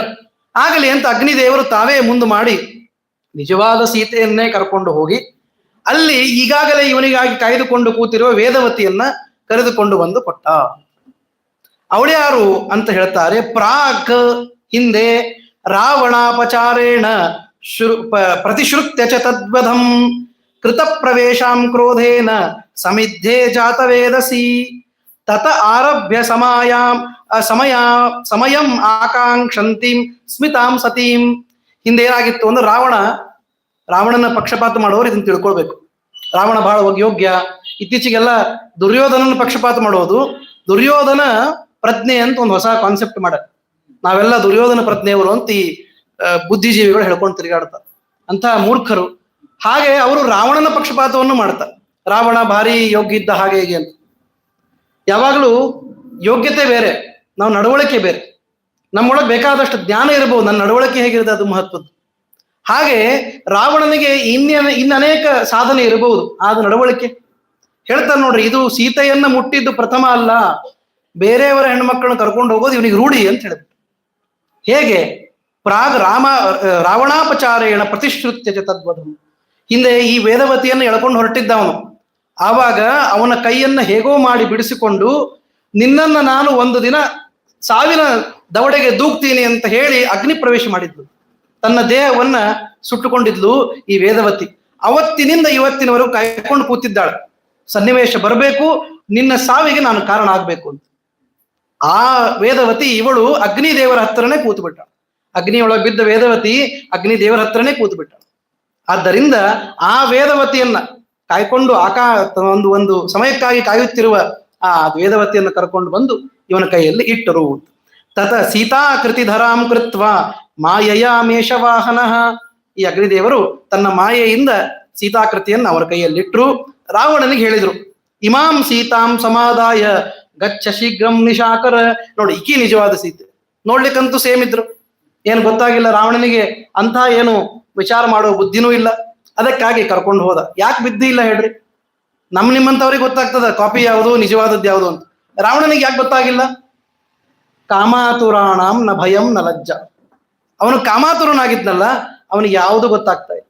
ಧ್ಯಾಯತೋ ವಿಂಶಿಷಯಾನ್ ಪುಂಸಃ ಸಂಗಸ್ತೇಷು ಉಪಜಾಯತೆ ಸಂಜಾಯತೆ ಕಾಮಃ ಕಾಮಾತ್ ಕ್ರೋಧೋ ವಿಜಾಯತೆ ಕ್ರೋಧಾತ್ ಭವತಿ ಸಮ್ಮೋಹಾತ್ ಸ್ಮೃತಿ ವಿಭ್ರಮಃ ಸ್ಮೃತಿ ಭ್ರಂಶಾತ್ ಬುದ್ಧಿನಾಶಾತ್ ಪ್ರಣಶ್ಯತಿ. ಇದಿಷ್ಟು ಆಗಿಬಿಡುತ್ತದೆ ಅವನು. ಆ ಕಾರಣಕ್ಕಾಗಿ ಅವನಿಗೆ ಏನು ಗೊತ್ತಾಗ್ಲಿಲ್ಲ. ಆಯ್ತು ಅಂತ ಹೇಳಿ ಅವನು ಕರ್ಕೊಂಡು ಹೋಗಿದ್ದಾನೆ. ತಸ್ಮಾತ್ ಅಗ್ನಿವಚ ಶ್ರುತ್ವ ತ್ವೇವಂ ತಾಂ ಜಾನಕೀಂ ತದಾ ಅಜ್ಞಾನಾತ್ ಮನ್ಯಮಾನೋಸೌ ರಾವಣೋ ಮೋದಹರ್ಷಿತ. ರಾವಣನಿಗನಿಸ್ತು, ಏನಪ್ಪ ಸ್ನೇಹಿತರು ಅಂದ್ರೆ ಹಿಂಗಿರ್ಬೇಕು, ಎಷ್ಟು ಒಳ್ಳೆಯವರು, ನಾ ಮಾಡ್ತಿರೋ ಕೆಟ್ಟ ಕೆಲಸಕ್ಕೂ ಮತ್ತೆ ಬೆನ್ನು ತಡ್ತಾರಲ್ಲ, ಇಂಥ ಸ್ನೇಹಿತರೆಲ್ಲ ಸಿಗ್ತಾರೆ, ಒಳ್ಳೇದು ಅಂತ ಕರ್ಕೊಂಡು ಹೋಗಿ ಮತ್ತೆ ಮಾಡಿದ್ದ. ಆವಾಗ ನಾ ರಾಮೋಗತ್ವ ಹತ್ವ ರಾವಣಂ ಸಗಣಂ ಖಲಂ, ತನ್ನ ಸಮಗ್ರ ಪರಿವಾರ ವಿಭೀಷಣನ ಬಿಟ್ಟು ಯಾರ್ಯಾರು ದುಷ್ಟರಿದ್ರೋ ಎಲ್ಲರನ್ನು ಕೂಡ ನಾನು ರಾಮರೂಪದಿಂದ ಸಂಹಾರ ಮಾಡಿದೆ. ಸಂಹಾರ ಮಾಡಿ ಸೀತಾಂ ಪ್ರಾಪ್ಯ, ಸೀತೆಯನ್ನ ಪಡ್ಕೊಂಡೆ. ಬರುವಾಗ ವಿಚಾರ ಮಾಡಿದೆ, ಇವಳ ಶುದ್ಧಿಯ ಬಗ್ಗೆ ಒಂದು ಜಗತ್ತಿಗೆ ಸಂದೇಶ ಕೊಡಬೇಕು. ನನ್ನ ಸೀತೆ ಎಂತಹ ಪರಿಶುದ್ಧಳು, ನಿತ್ಯ ಮುಕ್ತಳು ರಮ ಅಂತ ತೋರಿಸ್ಬೇಕಾಗಿತ್ತು. ಅದಕ್ಕಾಗಿ ನಾನು ಅವಳನ್ನ ಅಗ್ನಿದೇವರಲ್ಲಿ ಹೋಗ್ಲಿಕ್ಕೆ ಹೇಳಿದೆ, ಅಗ್ನಿಯ ಪ್ರವೇಶಕ್ಕಾಗಿ. ಮಜಾ ಏನಾಯ್ತು ಅಂದ್ರೆ, ಅಗ್ನಿ ಪ್ರವೇಶ ಏನೋ ಆಯ್ತು, ಹೊರಗೆ ಬಂದಿದ್ದು ಒಂದು ಸೀತೆ ಅಲ್ಲ, ಎರಡು ಸೀತೆ ಅಂತ. ಆಶ್ಚರ್ಯ ಆಗ್ಬಿಡುತ್ತೆ. ಹಳೆಯ ಸೀತೆ ಹೊಸ ಸೀತೆ ಇಬ್ಬಿಬ್ರು ಬಂದ್ರಲ್ಲ, ಇದು ಬೈ 1 get 2 ಆಯ್ತಲ್ಲ ಇದು. ಹಿಂಗಾಗಿ ಏನ್ ಮಾಡಬೇಕು ಅಂತಂದಾಗ ಕರೆಕ್ಟ್ ಆಗಿ ಗೊತ್ತಾಯ್ತು, ನನ್ನ ಸೀತೆ ಯಾರು ಅಂತ ರಾಮನಿಗೇನು ಬಹಳ ಹೊತ್ತು ತಿಳಿಲಿಲ್ಲ. ಕೇಳದಂತೆ, ಇಬ್ರು ಬಂದು ನಿಂತಿದ್ದಾರೆ, ಕರೆಕ್ಟ್ ಆಗಿ ಸೀತೆಯನ್ನ ನೋಡಿ ಕೇಳಿದ. ಏನಂತೆ, ಕಾಸಾದೇವಿ ತವ ಸಮ ತವ ರೂಪ ಸಮನ್ವಿತ ನಜಾನೇಹಂ ವರಾಂಗೀಂ ತಾಂ ತವ ಬಿಂಬ ನಿಭಾಂ ಶುಭಾಂ. ತನ್ನ ಹೆಂಡತಿಯಾದ ಸೀತೆ ಕೇಳ್ತಾನೆ, ಈ ಹೆಣ್ಮಗಳು ಯಾರು, ನಿನ್ನಂಗೆ ಇದ್ದಾಳಲ್ಲ, ಮತ್ತೆ ಚೆನ್ನಾಗಿ ನಿನ್ನಂತೆಯೇ ರೂಪ ಲಾವಣ್ಯಗಳನ್ನು ಹೊಂದಿದ್ದಾಳಲ್ಲ, ನನಗಂತೂ ಯಾರು ಅಂತ ಗೊತ್ತಿಲ್ಲ, ನೀನೇ ಹೇಳು ಅಂತ. ಆವಾಗ ಜಾನಕಿ ಹೇಳಿದ್ಲು, ನೋಡಪ್ಪ, ಇದು ಒಂದು ಋಣಸಂದಾಯದ ಕಾರ್ಯ. ಋಣಸಂದಾಯ ಏನು, ಯಾರೇ ನಮಗೆ ಸಹಾಯ ಮಾಡಲಿ, ಎಷ್ಟು ಸಣ್ಣದೇ ಇರಲಿ ಎಷ್ಟು ದೊಡ್ಡದೇ ಇರಲಿ, ಅದಕ್ಕೆ ಒಂದು ಪ್ರತಿಯಾಗಿ ಋಣಸಂದಾಯ ಅಂತ ಮಾಡಬೇಕು. ಅವ್ರು ಹೇಳ್ತಾಳೆ, ಜಾನಕ್ಯುವಾಚ ಮದ್ ದುಃಖಂ ಹೇತಯಾ ಭುಕ್ತಂ ನಿರ್ನಿಮಿತ್ತಂ ದಯಾಲ್ಮ. ನಾನು ಪಡಬೇಕಾದ ದುಃಖವನ್ನ ಯಾವ ನಿಮಿತ್ತವಿಲ್ಲದೆ ಈ ಹೆಣ್ಣುಮಗಳು ಪಡೆದಿದ್ದಾಳೆ. ರಾವಣನ ಕೈಯಿಂದ ಎಳ್ಕೊಂಡು ಅಲ್ಲಿಗೆ ಹೋಗಿ ಆ ಶಿಂಶುಪ ವೃಕ್ಷದ ಕೆಳಗಿದ್ದು ಅಶೋಕವನದಲ್ಲಿ ಕಷ್ಟಪಟ್ಟು ಆ ರಾಕ್ಷಸಿಯರ ಎಲ್ಲ ಆ ತಡ್ಕೊಂಡು ನಿರ್ನಿಮಿತ್ತಂ, ಯಾವ ನಿಮಿತ್ತ ಇಲ್ಲ ಅದರೊಳಗೆ. ಈ ತರ ಮಾಡಿದ್ರೆ ಭಗವಂತನಿಗೆ ಪ್ರೀತಿ. ನಿರ್ವ್ಯಾಜಾಂ ನಿಶ್ಚಲಾಂ ಸದ್ಗುಣಗಣ ಬೃಹತೀಂ ಅಂತ ಅದಕ್ಕೆ ಅಂತ. ನಾವು ಮಾಡೋ ಭಕ್ತಿ ನಿರ್ನಿಮಿತ್ತವಾಗಿರ್ಬೇಕು. ಏನೋ ನಮಗೊಂದು ಕಾರಣ ಇದೆ ಅದಕ್ಕೆ ಮಾಡ್ತೀವಿ ಅಂತ ಗಿವ್ ಅಂಡ್ ಟೇಕ್ ಅಷ್ಟೇ. ಅಂಗಡಿಗೆ ಹೋಗ್ತೀವಿ, ದುಡ್ಡು ಕೊಟ್ರೆ ಅವನು ಸಾಮಾನು ಕೊಡ್ತಾನೆ, ಇಷ್ಟೇ ಕೆಲಸ. ದೇವರ ಹತ್ರ ನಮ್ಮ ಮತ್ತೆ ಭಕ್ತಿಯನ್ನ ಕೊಡ್ತೀವಿ, ಸಾಮಾನು ತಗೋತೀವಿ ಅಷ್ಟೇ. ಹೀಗಾಗ್ಬಾರ್ದು. ನಿರ್ನಿಮಿತ್ತವಾಗಿ ಈ ವೇದವತಿ ಕೆಲಸ ಮಾಡಿದ್ದಾಳೆ, ನನ್ನ ದುಃಖವನ್ನ ತೆಗೆದುಕೊಂಡಿದ್ದಾಳೆ. ಇವಳ ಹೆಸರು ವೇದವತಿ. ಚೇಯಂ ಸ್ವಾಹಾಯ ಸನ್ನಿಧೌ ಸ್ಥಿತ, ಸ್ವಾಹಾದೇವಿಯ ಸನ್ನಿಧಾನದಲ್ಲಿ ಇದ್ಲು. ತಾಮಂಗಿ ಕುರು ಗೋವಿಂದ ವಿವಾಹೇ ವಿಧಿಪೂರ್ವಕಂ. ಯಾವ ಹೆಂಡತಿ ಹೇಳಲಿಕ್ಕೆ ಸಾಧ್ಯ ಹೇಳು, ಇವಳನ್ನ ಮದುವೆ ಮಾಡಕು ಅಂತ ಹೇಳ್ಬಿಟ್ಟು. ಇದು ಯಾರೂ ಹೇಳದ ಮಾತು, ಸೀತಾದೇವಿ ಮಾತ್ರ ಹೇಳಲಿಕ್ಕೆ ಸಾಧ್ಯ ಇರುವಂತಹ ಮಾತು. ಯಾಕೆಂದ್ರೆ ಅವಳಂತಾಳೆ, ಇವಳು ಮಾಡಿದ ಕರ್ತವ್ಯಕ್ಕೆ ನಾವು ಕೊಡಬೇಕಾದದ್ದು ಮಿನಿಮಮ್ ಅಂದ್ರೆ ಮದುವೆ ಮಾಡ್ಕೊಡ್ಬೇಕು. ಅದಕ್ಕಾಗಿ ನೀನು ಅವಳನ್ನು ಮದುವೆ ಮಾಡ್ಕೊ ಅಂತ ಹೇಳಿದಾಗ ರಾಮದೇವರು ಹೇಳ್ತಾರೆ, ಏಕ ಪತ್ನಿ ವ್ರತಂ ಮೇದ್ಯ ಕೃತಂ ಜಾನಾಸಿ ಭಾಮಿನಿ ದ್ವಾಪರೇಂಗಿ ಕರೋಮೀತಿ ಬಹೂನಾಂ ವರದೋ ಯತಃ. ನಾನು ವರದನೆ, ವರದೋ ವಾಯುವಾಹನ. ಆದರೆ ಈಗ ಆ ಕೆಲಸ ಮಾಡ್ಲಾರೆ. ದೇವರು ತನಗೆ ಒಂದಿಷ್ಟು ಮತ್ತೆ ಇದನ್ನ ಏನು ಚೌಕಟ್ಟನ್ನು ಹಾಕೊಂಡಿರ್ತ. ಕೃಷ್ಣಾವತಾರದಲ್ಲಿ ಮಾಡಿರುವ ಕಾರ್ಯ ಬೇರೆ, ರಾಮಾವತಾರದಲ್ಲಿ ಮಾಡುವ ಕಾರ್ಯ ಬೇರೆ. ಅಲ್ಲಿ 16,000 ಜನ ಮದುವೆ ಆದದ್ದ ಕಾರಣ ಅಲ್ಲಿ ಲೆಕ್ಕ ಬೇರೆ ಆಯ್ತು. ಇಲ್ಲಿ ಕೇವಲ ಒಬ್ಬೇ ಒಬ್ಬ ಹೆಂಡತಿ, ಏಕಪತ್ನಿ ವ್ರತಸ್ಥನು. ಆದ್ದರಿಂದ ನನ್ನ ವ್ರತವನ್ನು ನಾನೇ ಮುರಿಯೋದಿಲ್ಲ, ಸತ್ಯ ಸಂಕಲ್ಪ ನಾನು. ಆದ್ದರಿಂದ ಅವಳನ್ನ ದ್ವಾಪರದ ಅಂತ್ಯದಲ್ಲಿ ಅವಳನ್ನು ನಾನು ಮದುವೆ ಆಗ್ತೀನಿ. ಯಾವಾಗ? 28 ತಮೇ ಕಲವು, 28ನೇ ಕಲಿಯುಗದಲ್ಲಿ ಅವಳನ್ನು ಮದುವೆ ಆಗ್ತೀನಿ. ಅಲ್ಲಿವರೆಗೂ ಕೂಡ ಹಾಗೆ ಬಿಡೋದಿಲ್ಲ, ಅವಳನ್ನ ಒಳ್ಳೆ ಮರ್ಯಾದೆಯಿಂದ ಸತ್ಯಲೋಕದಲ್ಲಿ ಇಡ್ತೀನಿ ಅಂತ ಹೇಳಿ. ಸತ್ಯಲೋಕದಲ್ಲಿ ವಾಸ ಅಂದ್ರೆ ಏನು?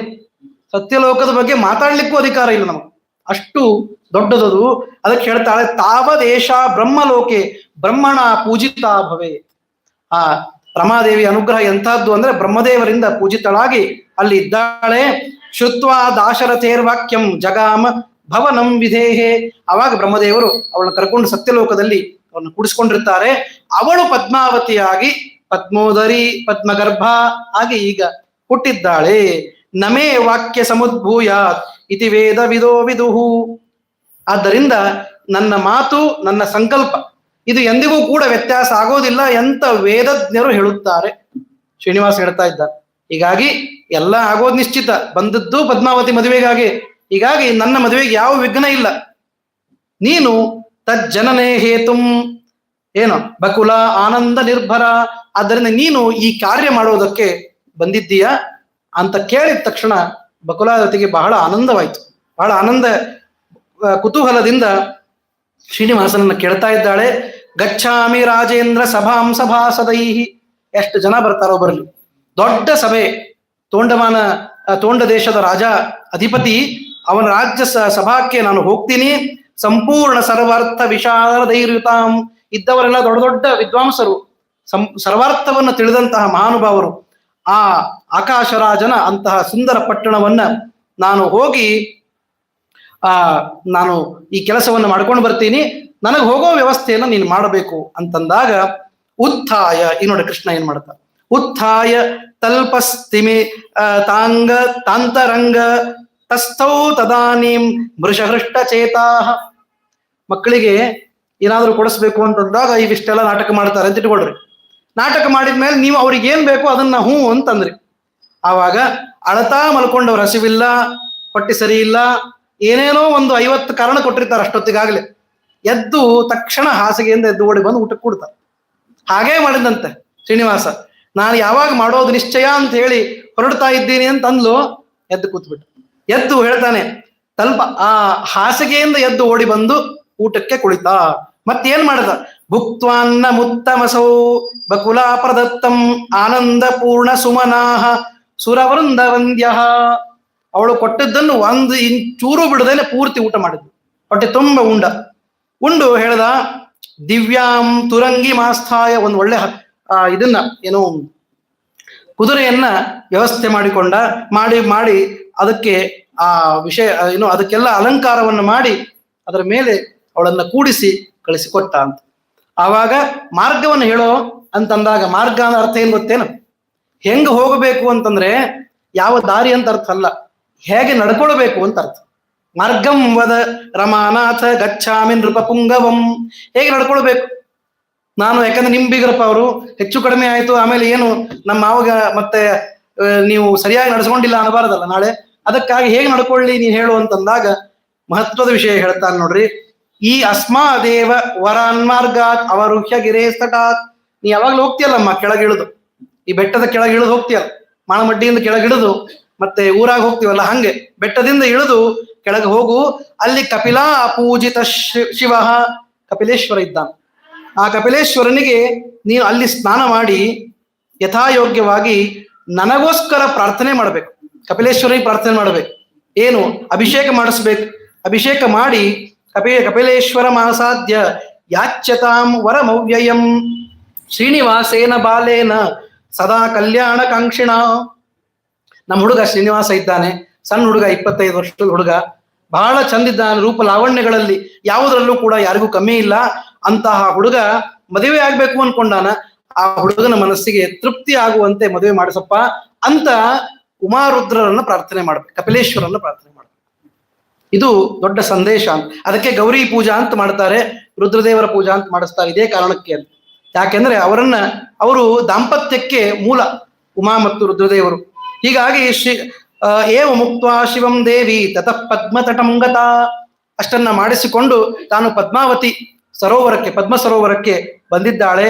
ಅಲ್ಲಿ ಹೇಳ್ತಾಳೆ, ಅಲ್ಲಿ ಹೋಗಿ ಏನ್ ಮಾಡ್ಬೇಕು ಅಂದ್ರೆ ತತ್ರ ಆಸಾತೆ ಕೃಷ್ಣರಾಮೌ ತೌ ನತ್ವಾ ಭಕ್ತಿ ಭಾವತಃ ಪದ್ಮತೀರ್ಥ ಸಮುದ್ಭೂತೈ ಕಮಲೈ ಕಮಲಾಲನೆ ಪೂಜಾಂ ಕುರು ಮದತ್ತಂ ವಾ ಭ್ರಾತೃಭೂತೌ ಹಿ ಮೇ ಮತೌ. ಅಲ್ಲಿ ಕೃಷ್ಣರಾಮರಿದ್ದಾರೆ, ಕೃಷ್ಣದೇವರು ರಾಮದೇವರಿದ್ದಾರೆ ಪದ್ಮಾವತಿ ಪ್ರದೇಶದಲ್ಲಿ. ಆ ಪದ್ಮ ಸರೋವರದೊಳಗೆ ಒಳ್ಳೊಳ್ಳೆ ಪದ್ಮಗಳು ಬೆಳೆದಿರ್ತಾವ. ಅದನ್ನ ತಗೊಂಡು ಅವರಿಬ್ಬರಿಗೆ ಅರ್ಚನೆ ಮಾಡಿಸಿ ಅಲ್ಲಿಂದ ಸುವರ್ಣ ಮುಖರಿ ನದಿ, ಯಾವ ನದಿ ಬಗ್ಗೆ ನಾವು ಸಾಕಷ್ಟು ತಿಳ್ಕೊಂಡ್ವಿ, ಆ ನದಿಯ ದಂಡೆಯನ್ನ ದಾಟಿ ಆ ಕಡೆ ಹೋಗಬೇಕು. ಆ ಕಡೆ ಹೋಗಿ ಏನ್ ಮಾಡ್ಬೇಕು ಅಂತಂದಾಗ ಹೇಳ್ತಾರೆ, ಜಗಾಮ ಶನಕೈ ಶೇಷ ಶೈಲಾರುತ್ತೀರ್ಯ ಚಾಂಗನ ಯಥೋಕ್ತಂ ಶ್ರೀನಿವಾಸೇನ ತಚ್ಚಕಾರ ತದಾಬಲ. ಇಷ್ಟು ಮಾಡಿದ್ರು ಕಪಿಲೇಶ್ವರ, ಅಲ್ಲಿಂದ ಪದ್ಮಾವತಿ ಸರೋವರ, ಅಲ್ಲಿಂದ ಸುವರ್ಣಮುಖಿ ನದಿಯನ್ನ ದಾಟಿ ಈಚೆ ಬಂದದ್ದು, ನಾರಾಯಣಪುರಕ್ಕೆ ದಾಟಿ ಈ ಕಡೆ ಬರಬೇಕು, ಅದಕ್ಕಾಗಿ ಬಂದದ್ದು. ಅಷ್ಟು ಮಾಡಿದಾಗ ಅಗಸ್ತ್ಯಾಶ್ರಮ ಸಿಕ್ತು. ಈ ಅಗಸ್ತ್ಯಾಶ್ರಮ ಅನ್ನೋದ್ರ ಬಗ್ಗೆ ಮೊನ್ನೆ ಕಥೆ ಹೇಳಿದ್ದೇನೆ. ಅಗಸ್ತ್ಯರು ಅಲ್ಲೇ ಬಂದು ರುದ್ರದೇವರ ಆಜ್ಞೆಯಂತೆ ಅಲ್ಲೇ ವಾಸ ಮಾಡಿ ಅಗಸ್ತ್ಯಾಶ್ರಮವನ್ನೂ ಮಾಡಿದವರು ಅವರೇ, ಮತ್ತೆ ಅಲ್ಲೇ ಸುವರ್ಣಮುಖಿ ನದಿಯನ್ನು ಹುಟ್ಟಿಸಿದವರು ಅವರೇ ಅಂತ ಎಲ್ಲ ಕಥೆ ಬಂದಿತ್ತು. ಅಲ್ಲಿ ಅಗಸ್ತ್ಯೇಶ್ವರ ಇದ್ದಾನೆ. ಯಾವ ಅಗಸ್ತ್ಯರು ರುದ್ರದೇವರನ್ನ ಸ್ಥಾಪನೆ ಮಾಡಿ ಪೂಜೆ ಮಾಡ್ತಾರೋ ಆ ಅಗಸ್ತ್ಯೇಶ್ವರನ ಹತ್ತಿರ ಹೋಗು, ಅಷ್ಟು ಹೋಗು ಸಾಕು, ಮುಂದೆಲ್ಲ ತಾನೇ ನಡೀತದ ಕೆಲಸ ಅಂತ. ಯಾಕೆಂದ್ರೆ ಅಲ್ಲಿ ಹೇಳ್ತಾರೆ ನೋಡಿ, ಶಿವಾಲಯೇ ಶಿವಂ ದ್ರಷ್ಟುಂ ಆಗತ ಯಾಸ್ತು ತತ್ರ ವೈ ತತ್ರ ದೃಷ್ಟ ವರ ಕನ್ಯಾ ಕಾಯೂಯಮಿತಿ ಚಾಬ್ರವೀತ್. ಆವಾಗ ಇವಳು ಅಗಸ್ತ್ಯೇಶ್ವರನಿಗೆ ಬಂದಿದ್ದಾಳೆ. ಅಗಸ್ತ್ಯೇಶ್ವರನಿಗೆ ಬಂದು ಇವಳು ಕಪಿಲೇಶ್ವರನಿಗೆ ಅಭಿಷೇಕ ಮಾಡಿಸಿದ್ರೆ ಆ ಅಗಸ್ತ್ಯೇಶ್ವರನಿಗೆ ಅಭಿಷೇಕ ಮಾಡಿಸ್ಲಿಕ್ಕೆ ಇನ್ನಷ್ಟು ಕನ್ಯರು ಬಂದಿದ್ರು. ಆ ಕನ್ಯೆಯರು ನೋಡಿದ್ರೆ ಗೊತ್ತಾಯ್ತು ಇವ್ರು ರಾಜ ಭವನದಿಂದ ಬಂದವರು, ಸಾಮಾನ್ಯರಲ್ಲ. ಆವಾಗ ಇವ್ರು ಕೇಳಿದ್ರು, ಯಾರು ನೀವೆಲ್ಲ, ಇಷ್ಟು ಜನ ಯಾಕೆ ಒಮ್ಮೆ ಬಂದಿದ್ದೀರಿ ಇಲ್ಲಿ, ಏನಾದ್ರು ವಿಶೇಷ ಪ್ರಸಂಗ ಇದನೋ ಏನೋ, ಕಾರ್ಯಕ್ರಮನ ಹೇಗೆ ಅಂತ ಕೇಳಿದ್ರು. ಆವಾಗ ಕನ್ಯೆಯರು ಹೇಳಿದ್ರು, ವಯಂ ಆಕಾಶರಾಜಸ್ಯ ಸನ್ನಿಧಾನ ಗತಾ ಸದಾ. ಆಕಾಶರಾಜನ ಸನ್ನಿಧಾನದಲ್ಲಿ ಇರುವವರು ನಾವು, ಸದಾ ಕಾಲದಲ್ಲಿ ಆಕಾಶರಾಜನ ಭೃತ್ಯರು ನಾವು. ಹೀಗಾಗಿ ಆಕಾಶರಾಜನ ಮಗಳಿಗೆ ಒಂದು ಸಮಸ್ಯೆ ಆಗಿತ್ತು, ಅದಕ್ಕೆ ಬಂದಿದ್ದೀವಿ ಅಂತ ಹೇಳಿ. ಏನ್ ಸಮಸ್ಯೆ ಅಂತ ಕೇಳಿದಾಗ, ನಿನ್ನೆ ದಿವಸ ಯಾವುದೋ ಒಬ್ಬ ಹುಡುಗನನ್ನ ನೋಡಿ ಅವಳು ಭಯಭೀತಳಾಗಿದ್ದಾಳೆ, ಮೋಹಿತಳಾಗಿದ್ದಾಳೆ ಅಂತ ಹೇಳುವುದಿಲ್ಲ, ಈಗ ಸದ್ಯಕ್ಕಷ್ಟೇ. ಏನು, ಪದ್ಮಾವತ್ಯ ಸಮೀಪಂ ಚ ಸಂಪ್ರಾಪ್ತೋ ಮನ್ಮಥಾಕೃತಿ. ಒಬ್ಬ ಒಳ್ಳೆ ಮನ್ಮಥನಂತ ಹುಡುಗ ಕಂಡಿಸಿದ. ಆವಾಗ ಪದ್ಮಾವತಿ ಭೀತ್ಯ ಜ್ವರತಾಪ ವಿಮೂರ್ಛಿತ. ಪದ್ಮಾವತಿಗೆ ಭಯ ಉಂಟಾಗಿತ್ತು, ಆ ಹುಡುಗನನ್ನ ನೋಡಿ ಜ್ವರ ಬಂದು ತಾಪ ಹೆಚ್ಚಾಗಿ ಮೂರ್ಛೆ ಹೋಗಿದ್ದಾಳೆ. ಅದಕ್ಕಾಗಿ ಆ ತಾಪದ ಉಪಶಾಂತಿಗಾಗಿ ನಾವು ಅಗಸ್ತ್ಯೇಶ್ವರನ ಆ ಸನ್ನಿಧಾನದಲ್ಲಿ ಅಭಿಷೇಕಕ್ಕಾಗಿ ಬಂದಿದ್ದೀವಿ, ಅಭಿಷೇಕ ಮಾಡ್ತಾ ಇದ್ದೀವಿ ಅಂತ ಹೇಳಿ ಮಾಡಿಸ್ತಾ ಇದ್ದೀವಿ. ಆವಾಗ ಬಕುಳಾದೇವಿಗೆ ಸ್ವಲ್ಪ ಆಶ್ಚರ್ಯ ಆಯ್ತು, ಹಾಗಾದ್ರೆ ನನ್ನ ಮಗನೇ ಇದ್ದಿದ್ದಾನೋ ಇದು ಅಂತ. ಹೀಗಾಗಿ ಕೇಳ್ತಾ ಇದ್ದಾಳೆ ಆಶ್ಚರ್ಯದಿಂದ, ಕೋಸೌ ಕಿರಾತ ರೂಪೀ ಚ ಭವತಿ ವಿಶ್ಚ ಸಂಗತಃ. ಯಾರೋ ಒಬ್ರು ಬಹಳ ಸುಂದರ ಪುರುಷ ಅಂತಂದಾಗ ನನ್ನ ಮಗನೇ ಇರಬೇಕು ಅಂತ ಸ್ವಾಭಾವಿಕವಾಗಿ ಎಲ್ಲಾ ತಾಯಂದ್ರಿಗೆ ಅನಿಸ್ತದೆ. ನೋಡಿರ್ಬೇಕಾದ್ರೆ ಅಲ್ಲಿ 10 ಜನ ಇದ್ರು 10 ಜನನು ಹಿಂಗೆ ಕೇಳ್ತಾ ಇದ್ರು. ಅಲ್ಲಿ ಇದ್ದವಳಿ ಒಬ್ಬಳೆ ಅದು ಬೇರೆ. ಅಂತೂ ಸುಂದರ ಹುಡುಗ, ಬುದ್ಧಿವಂತ ಮತ್ತೆ ಯಶೋವಂತ ಅಂತ ಹೇಳಿದ ತಕ್ಷಣ ನನ್ನ ಮಗನೇ ಇದ್ದಿರ್ಬೇಕು ಅಂತ ಅನಿಸ್ತು. ಹೀಗಾಗಿ ಇವಳಿಗೆ ಬಹಳ ಖುಷಿ ಆಯ್ತು, ಕೇಳಿದ್ದಂತೆ. ವದಧ್ವಂ, ನೀವು ಅವಳು ವಿಷಯವನ್ನು ತಿಳಿಸ್ಬೇಕು ಅಂದಾಗ ಅವಾಗ ಅವ್ರು ಹೇಳ್ತಾರೆ, ಸಹಿತಾಹ ಪದ್ಮವತ್ಯಾ ಚ ಕದಾಚಿದ್ ವನಮಾಗತಾಹ ಪುಷ್ಪಾಪಚಯನಂ ಕರ್ತುಂ ಆರಬ್ಧಾಸ್ತದ್ವನಾಂತರೇ ತತ್ರ ಕಶ್ಚಿತ್ ಪುಮಾನ್ ಪ್ರಾಪ್ತೋ ವಿಚಿತ್ರ ತುರಗಾನ್ವಿತಃ. ಎಲ್ಲಾ ವಿಷಯ ಹೇಳಿದ್ರು. ನಾವು ಸುಮ್ಮನೆ ಹೂ ತರಬೇಕು ದೇವರಿಗೆ ಅಂತ ಹೋಗಿದ್ವಿ. ಅಲ್ಲಿ ಯಾವ ಒಬ್ಬ ವಿಚಿತ್ರ ಪುರುಷ, ವಿಚಿತ್ರ ಯಾಕೆ ಅಂದಿರಬೇಕು, ಬಂದದ್ದು ಬೇಟೆ ಆಡ್ಲಿಕ್ಕೆ, ತಯಾರಾಗಿದ್ದು ಮದುವೆ ಹೊಂಟಂಗೆ ತಯಾರಾಗಿದ್ದಾನೆ, ಅದಕ್ಕೆ ವಿಚಿತ್ರ ಅಂದಿರಬಹುದು, ಇದೊಂದು ಸಾಧ್ಯತೆ. ಹೀಗಾಗಿ ವಿಚಿತ್ರ ಪುರುಷ ಅಂತಂದ್ರು. ಅವನು ಬಂದಾಗ ನಾವು ಮಾತಾಡಿ ಮಾತಿಗೆ ಮಾತು ಬೆಳೆದು ಅವನಿಗೆ ಕಲ್ಲು ಹೊಡೆದು ಅವನ ಕುದುರೆ ಸತ್ತು ಅವನು ಉತ್ತರ ದಿಕ್ಕಿಗೆ ಹೋಗಿದ್ದಾನೆ ಅಂತ ಇಷ್ಟು ಹೇಳಿದ್ರು. ಹೀಗಾಗಿ ಆವಾಗ ತತಃಸುರಾಣಾಂ ಗುರುಮಾತ್ತಕಂಪಃ ಸಮಾನಯತ್ತತ್ರ ಸುತೇನ ಶೀಘ್ರಂ ತದ್ವಾಕ್ಯಮಾಕರ್ಣ್ಯ ಗುರುರ್ಧರಾತಲಂ ಶೀಘ್ರಂ ಪ್ರಪನ್ನೋ ನೃಪಮಂದಿರಂ ಚ. ಇಷ್ಟೆಲ್ಲ ಆಗಿ ಮನೆಗೆ ಬಂದು ಅವಳು ಭಯಭೀತಳಾಗಿ ಮಲಗಿದ ಮೇಲೆ ಮತ್ತೆ ಆಕಾಶರಾಜನಿಗೆ ಮತ್ತೆ ಬಹಳ ಗಾಬರಿಯಾಗಿ ವಿಚಾರ ಮಾಡ್ತಾ ಇದ್ದಾನೆ, ನನ್ನ ಮಗಳಿಗೆ ಇಂಥ ಒಂದು ಸ್ಥಿತಿ ಯಾವಾಗೂ ಬಂದಿರಲಿಲ್ಲ, ಮೂರ್ಛೆ ಎಲ್ಲ ಹೋಗಿದ್ದಾಳೆ, ಅದಕ್ಕಾಗಿ ಏನ್ ಮಾಡಬೇಕು ಅಂತ ತಿಳಿಯದೇ ಇದ್ದಾಗ ಬೃಹಸ್ಪತ್ಯಾಚಾರ್ಯರನ್ನ ಮಗನ ಮೂಲಕ ಕರೆಸಿದ್ದಾರೆ. ವಸುದಾನನ್ನು ಕೊಟ್ಟು ಕಳಿಸ್ತಾರೆ. ಆಚಾರ್ಯರಿಗೆ ಬರೀ ಬಂದ್ಬಿಡ್ರಿ ಅಂತ ಹೇಳ್ಬಾರ್ದು, ಯಾರೋ ಒಬ್ರನ್ನ ಕೊಟ್ಟು ಕಳಿಸ್ಬೇಕು. ಹಾಗೆ ಅವ್ರು ಹೇಳ್ತಾರೆ, ಬೃಹಸ್ಪತ್ಯಾಚಾರ್ಯನ ಕರ್ಕೊಂಡು ಬಾ ಅಂತ ಹೇಳಿ ಮಗನನ್ನ ಕೊಟ್ಟು ಕಳಿಸಿದ್ದಾರೆ. ಮತ್ ಮೊದಲೇ ಸಲ ಹಂಗೆ ಕರೆದ್ರಲ್ಲ, ಆವಾಗ ಗುರುನೇ ಬಂದಿದ್ರಲ್ಲ ಬೃಹಸ್ಪತ್ಯಾಚಾರ. ವಸುದಾನ ಹುಟ್ಟಿರ್ಲಿಲ್ಲ, ವಸುದಾನ ಹುಟ್ಟಲಿಕ್ಕೆ ಅವಾಗ ಕರಿಲಿಕ್ಕೆ ಹೋಗಿದ್ದು. ಹೀಗಾಗಿ ಆಯ್ತು, ವಸುದಾನ ಹುಟ್ಟಿದ ಮೇಲೂ ಕೂಡ ಬರೀ ಫೋನ್ ಮಾಡಬಾರ್ದು. ಅದಕ್ಕಾಗಿ ಅವ್ರು ಏನ್ ಮಾಡಿದ್ರು ಅಂದ್ರೆ ಆ ಮಗನನ್ನ ಕೊಟ್ಟು ಕಳಿಸಿದ್ರು. ಗುರು ಬೃಹಸ್ಪತ್ಯಾಚಾರ್ಯರು ಬಂದು ಅನುಗ್ರಹ ಮಾಡಬೇಕು ಅಂತಂದಾಗ ಬೃಹಸ್ಪತಿರುವಾಚ ದುಹಿತುಸ್ತೇದ್ಯ ಸಂಕಷ್ಟಂ ನಿಮಿತ್ತಂ ಶೃಣು ಭೂಮಿಪ. ಇದನ್ನ ಮತ್ತೆ ಅವ್ರು ಎಕ್ಸ್ಪ್ಲೇನ್ ಮಾಡ್ತಾರೆ. ಯಾರು ಆಕಾಶರಾಜನಿಗೆ ಮತ್ತೆ ಬೃಹಸ್ಪತ್ಯಾಚಾರ್ಯರು ಎಲ್ಲ ನಡೆದ ಕಥೆಯನ್ನ ಹೇಳ್ತಾರೆ. ಹೀಗಾಗಿ ಪುಷ್ಪಾರ್ಥವಾಗಿ ಹೋದ ನಿನ್ನ ಮಗಳಿಗೆ ಈ ರೀತಿಯಾಗೆಲ್ಲ ಆಗಿದೆ, ತಸ್ಯ ಶಾಂತಿಂ ಪ್ರವಕ್ಷ್ಯಾಮಿ ಶ್ರೂಯತಾಂ ಅವಧಾನತಃ. ಅದಕ್ಕೊಂದು ಶಾಂತಿ ಹೇಳ್ತೀನಿ. ಮನಸ್ಸಿಗೆ ಬಹಳ ದುಃಖ ಆದಾಗ ಶಾಂತಿ ಮಾಡಿಸಕ್ಕೆ ಹೇಳ್ತಾರೆ ಆಚಾರ. ಹಾಗೆ ಗುರು ಬೃಹಸ್ಪತಿ ಆಚಾರ ಒಂದು ಶಾಂತಿ ಹೇಳ್ತಾರೆ. ಏನು ಶಾಂತಿ ಅಂದ್ರೆ ಅಗಸ್ತ್ಯೇಶ್ವರನಿಗೆ ಅಭಿಷೇಕ ಮಾಡಿಸೋದೇ ಶಾಂತಿ. ಹೋಗಿ ಅಭಿಷೇಕ ಮಾಡಿಸ್ಕೊಂಡು ಬರ್ರಿ ಅಂತ ಹೇಳಿದಾಗ ಆ ಕಾರಣಕ್ಕಾಗಿ ನಾವು ಎಲ್ಲ ಸಖಿಯರು ಕೂಡಿ ಇಲ್ಲಿ ಅಭಿಷೇಕಕ್ಕಾಗಿ ಬಂದಿದ್ದೇವೆ. ಏವ ಮುಕ್ತೋಥ ಗುರುಣ ರಾಜಾಪ್ಯಸ್ಮಾನ್ ಸಮಾದಿಶತ್ ಅಂತೆಲ್ಲ ಹೇಳಿದ್ರು. ಆಯ್ತು, ನಮ್ಮದೆಲ್ಲ ಕೇಳಿದೀನಿ, ನೀನ್ ಯಾರು ಅಂತ ಕೇಳಿದೆ. ಆವಾಗ ಅವಳು ಹೇಳ್ತಾಳೆ, ಪ್ರಭಾವಮಾತ್ಮಾನುಭವಸ್ಯ ವಿಷ್ಣೋ ಯೂಯಂ ನ ಜಾನೀತ ಪುರಾಣ ಪುಂಸಃ ಕೃಷ್ಣಂ ಮುಕುಂದಂ ತನಯಂ ವಿದಂತ್ಯ ವ್ರತಾ ಶರೀರಂ ಪುನರಾಗತಂ ಮಮ. ನಾನು ಯಾರು ಅಂತಂದ್ರೆ ನನ್ನ ಹೆಸರು ಬಕುಲ ಮಾಲಾ ಅಂತ ಹೇಳ್ತಾಳೆ. ಮಾಲಾ ಯಾಕೆ ಅಂತಂದ್ರೆ ನನ್ನನ್ನ ಮಹಾಲಕ್ಷ್ಮಿ ಬಹಳ ಪ್ರೀತಿಯಿಂದ ನೋಡ್ಕೊಳ್ತಾಳೆ. ಮಾ ಲಾತಿ ಇತಿ ಮಾಲಾ ಅಂತ. ಮಾ ಅಂದ್ರೆ ಲಕ್ಷ್ಮಿ ನನ್ನನ್ನು ಚೆನ್ನಾಗಿ ಪ್ರೀತಿಯಿಂದ ನೋಡ್ಕೊಳ್ತಾಳೆ. ಯಾಕೆ ಹೇಳ್ರಿ, ಗಂಡನ ಹೊಟ್ಟೆ ಬಟ್ಟೆ ನೋಡಿದವ್ರ ಮೇಲೆ ಎಷ್ಟು ಪ್ರೀತಿ ಇರ್ತದೆ ಯಾರಿಗಾದ್ರೂ ಅಷ್ಟೇ. ನಾವು ಊರಾಗಿಲ್ಲ, ನಮ್ಮ ಮನೆಯವ್ರಿಗೆ ಏನು ತೊಂದರೆ ಇಲ್ಲ ಅಂದ್ರೆ ಯಾರು ಅಷ್ಟು ನೋಡ್ಕೊಂಡಿರ್ತಾರೋ ಅವ್ರ ಮೇಲೆ ಮ್ಯಾಕ್ಸಿಮಮ್ ಪ್ರೀತಿ ಬಂದ್ಬಿಡ್ತು ಇಷ್ಟೇ. ಹೀಗಾಗಿ ಬಕುಲಾವತಿಗೆ ಮೇಲೆ ಯಾಕೆ ಪ್ರೀತಿ ಮಹಾಲಕ್ಷ್ಮಿಗೆ ಅಂದ್ರೆ ಈ ಕಾರಣಕ್ಕೆ. ಆಕಿ ಕೋಲಾಪುರದೊಳಗೆ ಕೂತಾಳೆ, ಇಲ್ಲಿ ಶ್ರೀನಿವಾಸನಿಗೆ ದಿನಾ ಮತ್ತೆ ಷಡ್ವಿಧ ಅನ್ನವನ್ನ ಇವಳು ಸಮರ್ಪಣೆ ಮಾಡ್ತಾ ಇದ್ದಾಳೆ. ಹೀಗಾಗಿ ಇವನು ಒಗರ ಅಂದ್ರೆ ಒಗರು, ಖಾರ ಅಂದ್ರೆ ಖಾರ, ಉಪ್ಪು ಅಂದ್ರೆ ಉಪ್ಪು, ಏನ್ ಬೇಕೋ ಎಲ್ಲ ಮತ್ತೆ ಸರಿಯಾಗಿ ಮಾಡಿ ಹೊಟ್ಟೆಗೆ ಹಾಕ್ತಾ ಇದ್ದಾಳೆ. ಅದಕ್ಕಾಗಿ ನನ್ನ ಮೇಲೆ ಬಹಳ ಪ್ರೀತಿ. ಅದಕ್ಕೆ ನನ್ನ ಹೆಸರು ಬಕುಲ ಅಷ್ಟೇ ಅಲ್ಲ, ಬಕುಲ ಮಾಲಾ ಅಂತ ಹೇಳಿದ್ದು. ಹೇಳಿದ್ದು ನೀನು ಈಗ ಇಲ್ಲಿ ಬಂದಿದ್ದ ಕಾರಣ ಏನು ಅಂದ್ರೆ ನಿಜವಾದ ಕಾರಣ ಹೇಳಲೇನು. ಏನ್ ನಿಜವಾದ ಕಾರಣ ಗೊತ್ತೇನು? ಯಶೋಧ ಆಗಿದ್ದಾಗ ಮಗುವನ್ನ ತೊಡೆ ಮೇಲೆ ಮಲಗಿಸ್ಕೊಂಡಿದ್ದೆ. ಪರಮಾತ್ಮ ಬೇಕಾದಷ್ಟು ಲೀಲೆಗಳನ್ನ ತೋರಿಸಿದ. ಬಾಯಿಯೊಳಗೆ ಅನಂತ ಬ್ರಹ್ಮಾಂಡವನ್ನೇ ತಾನು ವಿಸ್ತಾರ ಮಾಡಿದ. ಅದನ್ನ ನೋಡಿ ಇವನೇ ಸರ್ವೋತ್ತಮ ಅಂತ ಚಿಂತನೆ ಮಾಡಿ ಮೋಕ್ಷಕ್ಕೆ ಹೋಗ್ಬೋದಾಗಿತ್ತು. ಆದರೆ ಇವನ ತಾಯಿ ನಾನು ಅಂತ ಅಂದ್ಕೊಂಡ್ಬಿಟ್ಟೆ, ಅದೇ ನನ್ನ ಅಪರಾಧ ಅಂತಂದು. ಎಂತ ಅದ್ಭುತ ಅಂದ್ರೆ ಎರಡು ಕಾರಣ ಕೊಡ್ತಾಳೆ. ಈಗಿನ ಕಾರಣ ಬೇರೆ, ಆದ್ರೆ ನಿಜವಾದ ಕಾರಣ ಇದೇ ಅಲ್ಲ. ಯಾಕೆಂದ್ರೆ ಅವಳು ಮತ್ತೆ ಹುಟ್ಟಿ ಬರ್ಲಿಕ್ಕೆ ಕಾರಣ ಆದದ್ದೇನು? ಭಗವಂತ ಇವನೇ ಸರ್ವೋತ್ತಮ ಅಂತ ಚಿಂತನೆ ಮಾಡಿ ಅಂತ್ಯಕಾಲದವರೆಗೂ ಅದನ್ನೇ ಉಳಿಸ್ಕೊಂಡು ಬಿಟ್ಟಿದ್ದೆ, ಮುಗ್ದೇ ಹೋಗಿತ್ತು. ಅದಕ್ಕೆ ಹೇಳ್ತಾಳೆ, ಕೃಷ್ಣಂ ಮುಕುಂದಂ ತನಯಂ ವಿದಂತ್ಯ. ತನಯ ಅಂತ ತಿಳ್ಕೊಂಡೆ ನೋಡು, ಅದೇ ನನ್ನ ತಪ್ಪಾಯ್ತು. ಹೀಗಾಗಿ ಪುನರಾಗತಂ, ಈ ಶರೀರ ಮತ್ತೆ ನನಗ್ ಬಂತು ಅಂತ ಹೇಳಿ.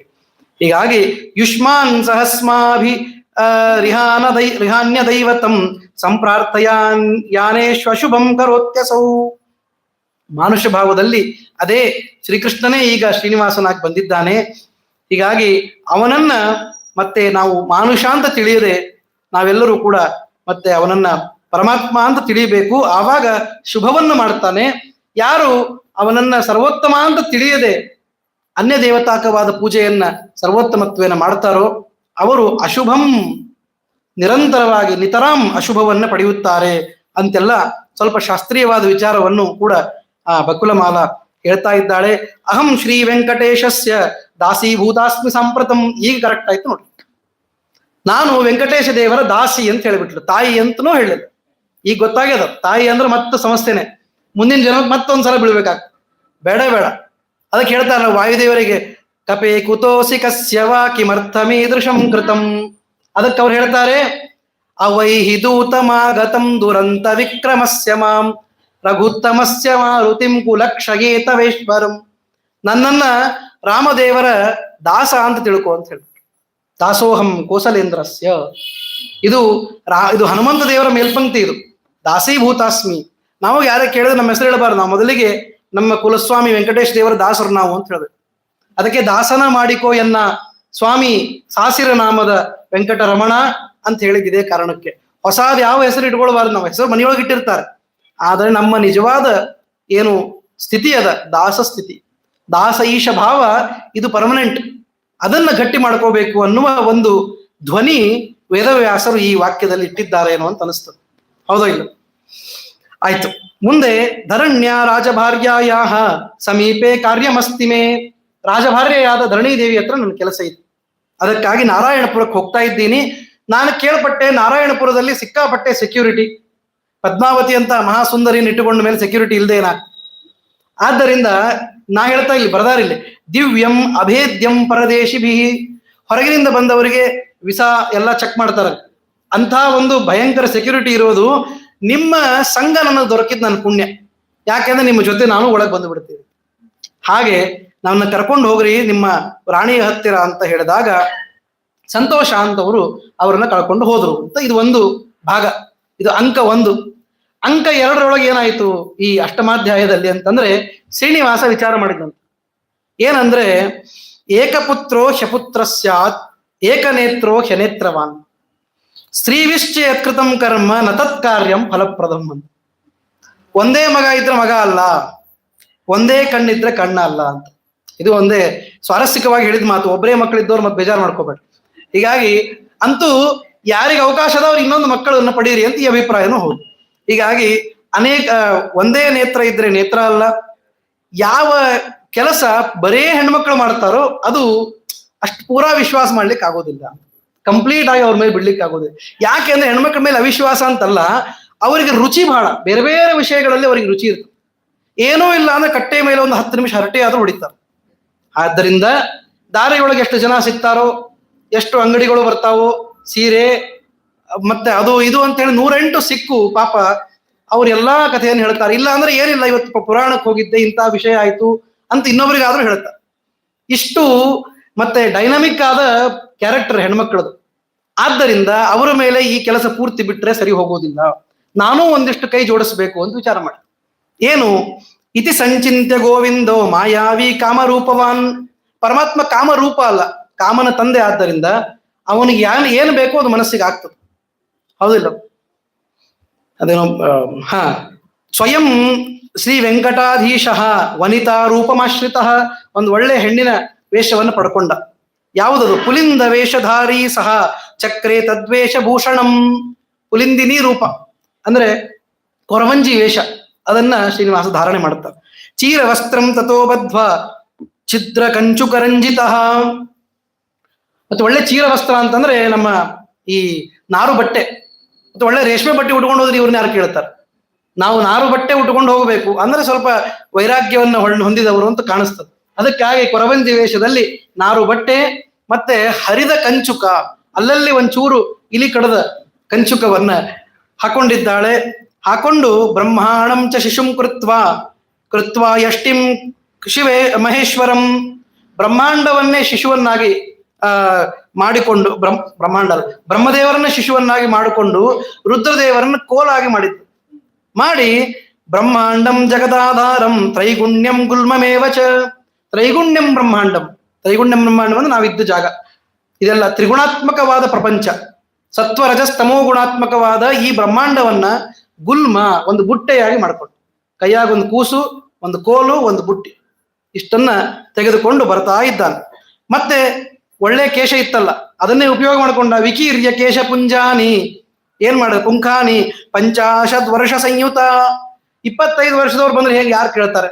ಏನೋ ನಾಟಕ ಮಾಡ್ಲಿಕ್ಕೆ ತಿರ್ಬೇಕು ಅಂತ ತಿಳ್ಕೊತಾರೆ. ಅದಕ್ಕೆ ಡಬಲ್ ಮಾಡಿಬಿಟ್ಟ, 50 ಮಾಡಿಕೊಂಡ. ತನ್ನ ವಯಸ್ಸು 50ರವರಂತೆ, ಹೆಣ್ಣು ಮಗಳು 50 ವರ್ಷದವರಂತೆ ಕಾಣಿಸ್ತಾ ಇದ್ದಾಳೆ. ಗುಂಜಾಮಣಿಯನ್ನ ಹಾಕೊಂಡಿದ್ದಾಳೆ. ವೇಣು ಗುಲ್ಮಂ ಸ್ವಶಿರಸಿ ದಧಾನ ಧಾನ್ಯ ಪೂರಿತಂ. ಆ ಬುಟ್ಟಿಯೊಳಗೆ ಒಂದಿಷ್ಟು ಧಾನ್ಯ ತುಂಬಿಕೊಂಡಂತ, ಧಾನ್ಯವನ್ನ ತುಂಬಿಕೊಂಡು ತಲೆಯ ಮೇಲೆ ಇಟ್ಟುಕೊಂಡು ಬರ್ತಾ ಇದ್ದಾಳೆ.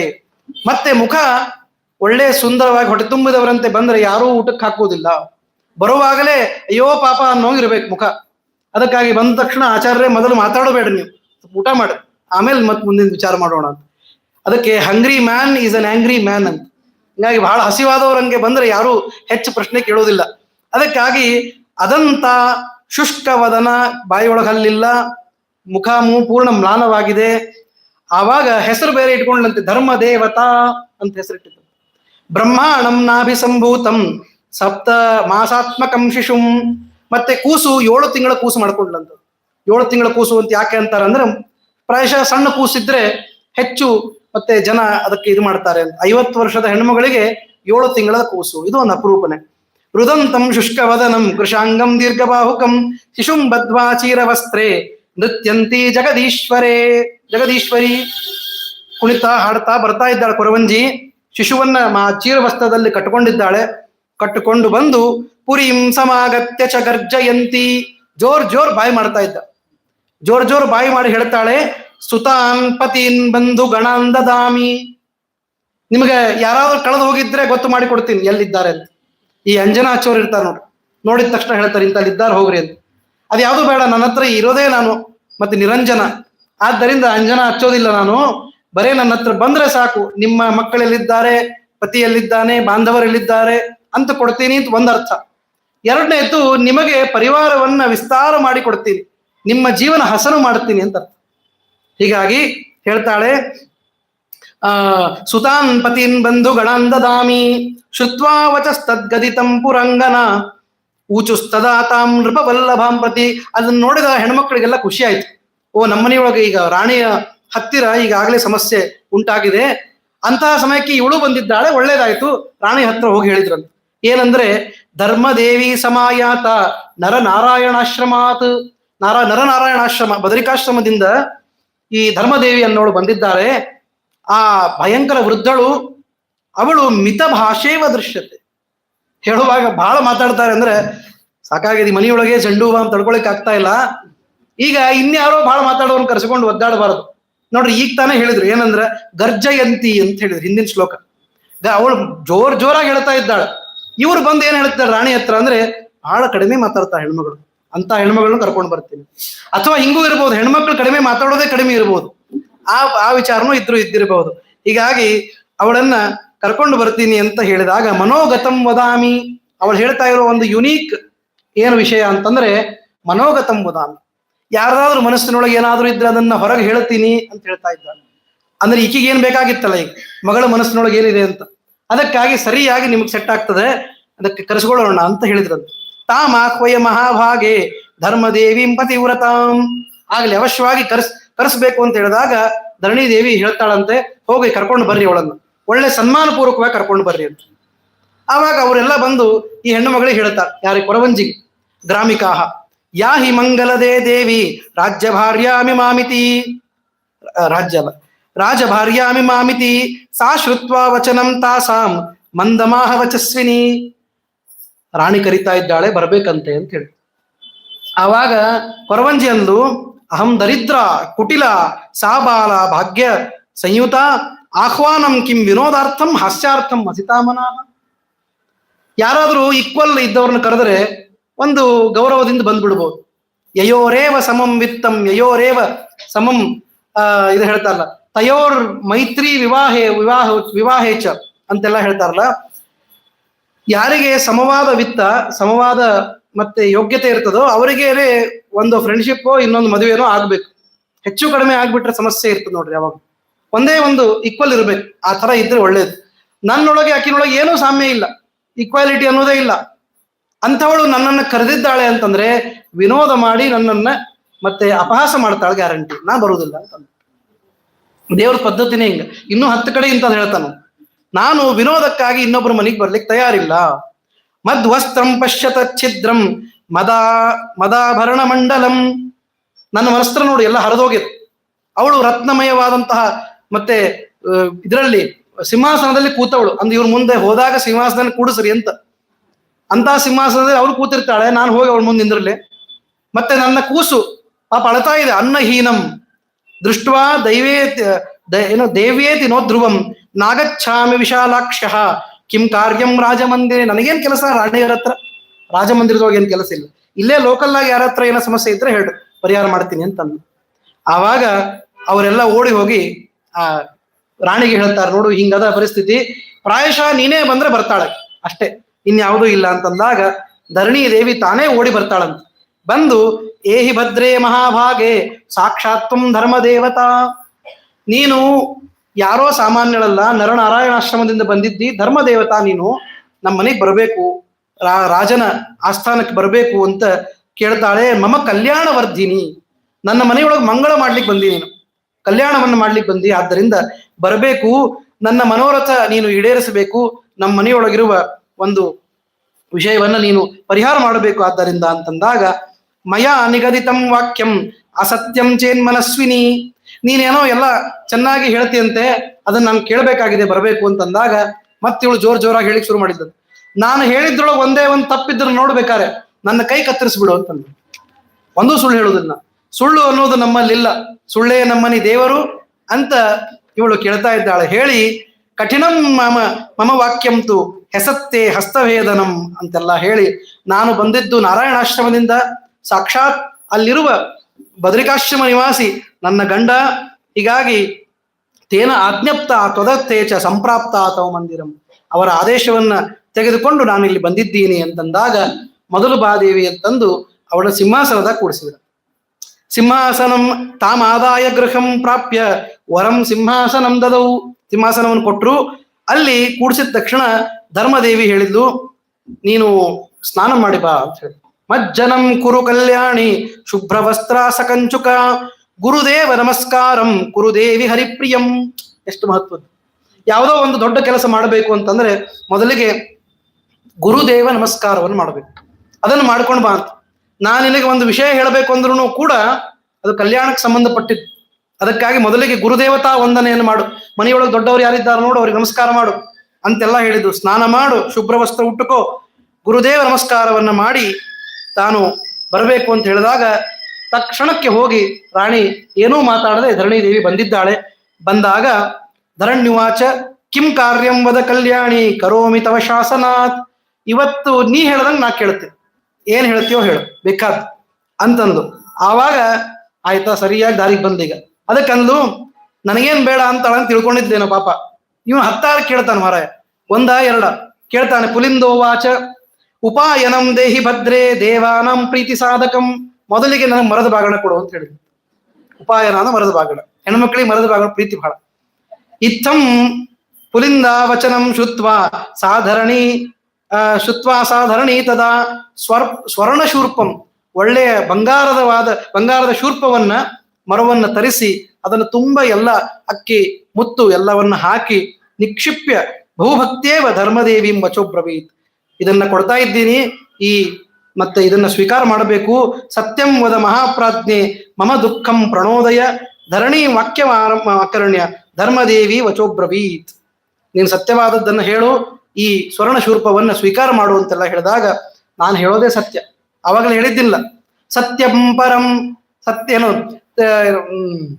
ಸತ್ಯವ್ರತಂ ಸತ್ಯ ಪರಂ ತ್ರಿಸತ್ಯಂ ಸತ್ಯಸ್ಯ ಯೋನಿಂ ನಿಹಿತಂ ಚ ಸತ್ಯೇ ಸತ್ಯಸ್ಯ ಸತ್ಯಮುತ ಸತ್ಯನೇತ್ರಂ ಸತ್ಯಾತ್ಮಕಂ ತ್ವಾಂ ಶರಣಂ ಪ್ರಪನ್ನಾಹ ಅಂತ ಬ್ರಹ್ಮದೇವರು ಸತ್ಯ ಅಂತೆ ಅವ್ರನ್ನ ಮತ್ತೆ ಸಂಭಾಷಣೆ ಮಾಡಿದ್ರು. ಪರಮಾತ್ಮ ಅಂದ್ರೆ ಸತ್ಯ, ಸತ್ಯ ಅಂದ್ರೆ ಪರಮಾತ್ಮ.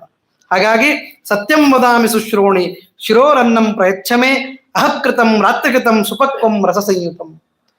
ಮೊದಲಿಗೆ ನನ್ನ ಕೂಸಿಗೆ ಒಂದ್ ಸ್ವಲ್ಪ ಊಟಕ್ಕೆ ಹಾಕು ಅಂತ ಹೇಳಿ.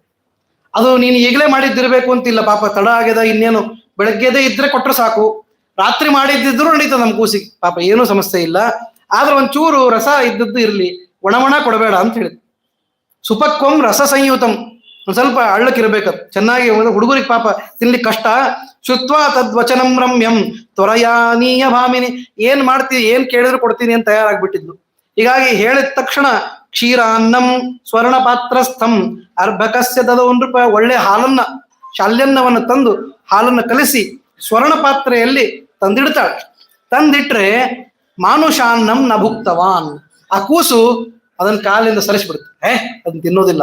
7 ತಿಂಗಳ ಕೂಸು ಅದನ್ನ ತಿರಸ್ಕಾರ ಮಾಡ್ತು. ಆವಾಗ ಧರ್ಮದೇವಿ ಹೇಳ್ತಾಳೆ, ನಿನ್ನ ಹಣೆವಾರ ಇಷ್ಟೇ ಇರುವುದು, ಅದೇ ಮತ್ತೆ ಕಂದ ಮೂಲ ಅವೇ ತಿನ್ನೋದು ನೀನು, ಮತ್ತೇನು ಅಲ್ಲೇ ಅಲ್ಲ. ಅದಕ್ಕಂತ ದರಿದ್ರೋಸಿ ದುರಾಚಾರ ಕಂದ ಮೂಲ ಫಲಾಶನ. ನೀನೆಂದು ಒಳ್ಳೆ ತಿಂದಿಯೋ ಗೊತ್ತೇ ಇಲ್ಲ ನಿನಗೆ ಅದನ್ನ. ಅಲ್ಲಿ ಆಶ್ರಮದೊಳಗೆ ತಿಂದದ್ದೇನು ಮತ್ತೆ ಇದೇ ಅಲ್ಲ ಎಲ್ಲ. ಹೀಗಾಗಿ ಮಾನುಷವಾದ ಅನ್ನ ತಿನ್ನುವ ಮನುಷ್ಯನೇ ಅಲ್ಲ ನೀನು, ಆ ಮನುಷ್ಯನ ನಿಜವಾಗಿಯೂ ಅಲ್ಲೇ ಅಲ್ಲ. ಕಥಂ ನು ಭೋಕ್ಷಸೆ ಮೃಷ್ಟಂ ಕ್ಷೀರಾನ್ನಂ ರಾಜ ನಿರ್ಮಿತಂ. ಮತ್ಯಾವಾಗ ರಾಜನ ಮನೆಯೊಳಗೆ ಮೃಷ್ಟಾನ್ನ ಸಿಗ್ತದೋ ನಿನಗೇನು ಗೊತ್ತು? ಒಂದು ಒಳ್ಳೆ ಊಟ ಮಾಡಬಾರ್ದ?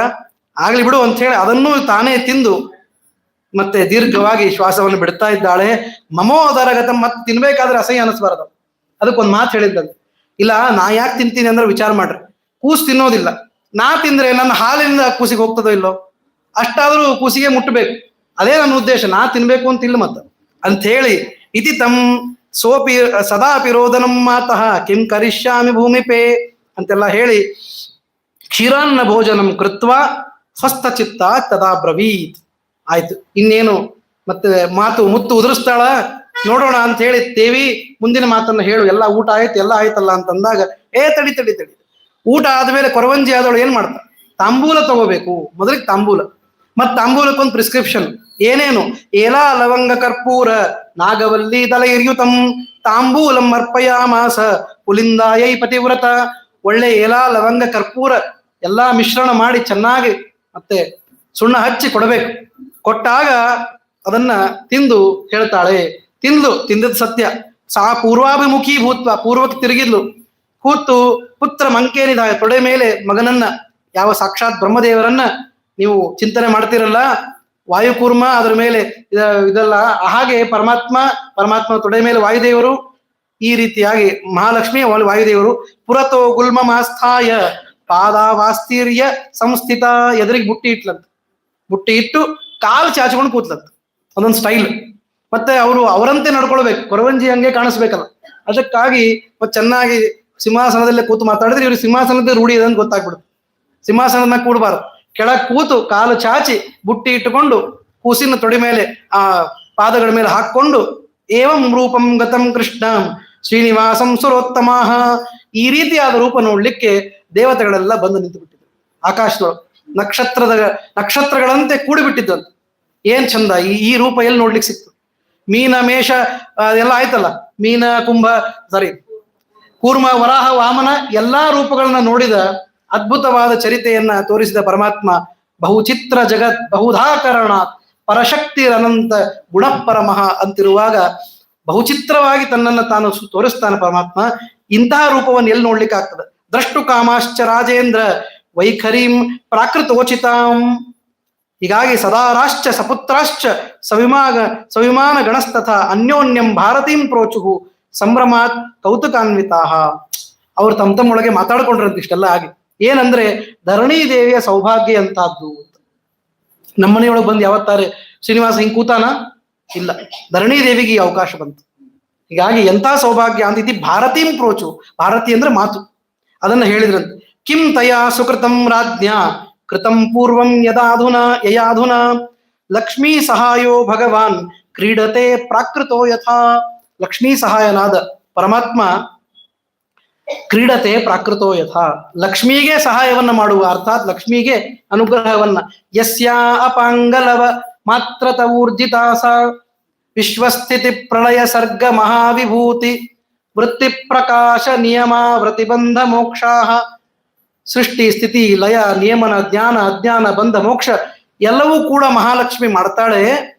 ಆ ಮಹಾಲಕ್ಷ್ಮಿ ಯಾರ ಕೃಪಾದಿಂದ ಮತ್ತೆ ಇಷ್ಟು ಶಕ್ತಿಯನ್ನ ಪಡೆದುಕೊಂಡಿದ್ದಾಳೋ ಶ್ರೀರ್ಯತ್ ಕಟಾಕ್ಷ ಬಲವತಿ ಅಜಿತಂ ನಮಾಮಿ. ಅಂತಹ ಪರಮಾತ್ಮನಿಗೆ ನಮಸ್ಕಾರ ಅಂತ ಶ್ರೀಮದ್ ಆಚಾರ್ಯರು ತಾವು ದ್ವಾದಶ ಸ್ತೋತ್ರದಲ್ಲಿ ಹೇಳ್ತಾರೆ.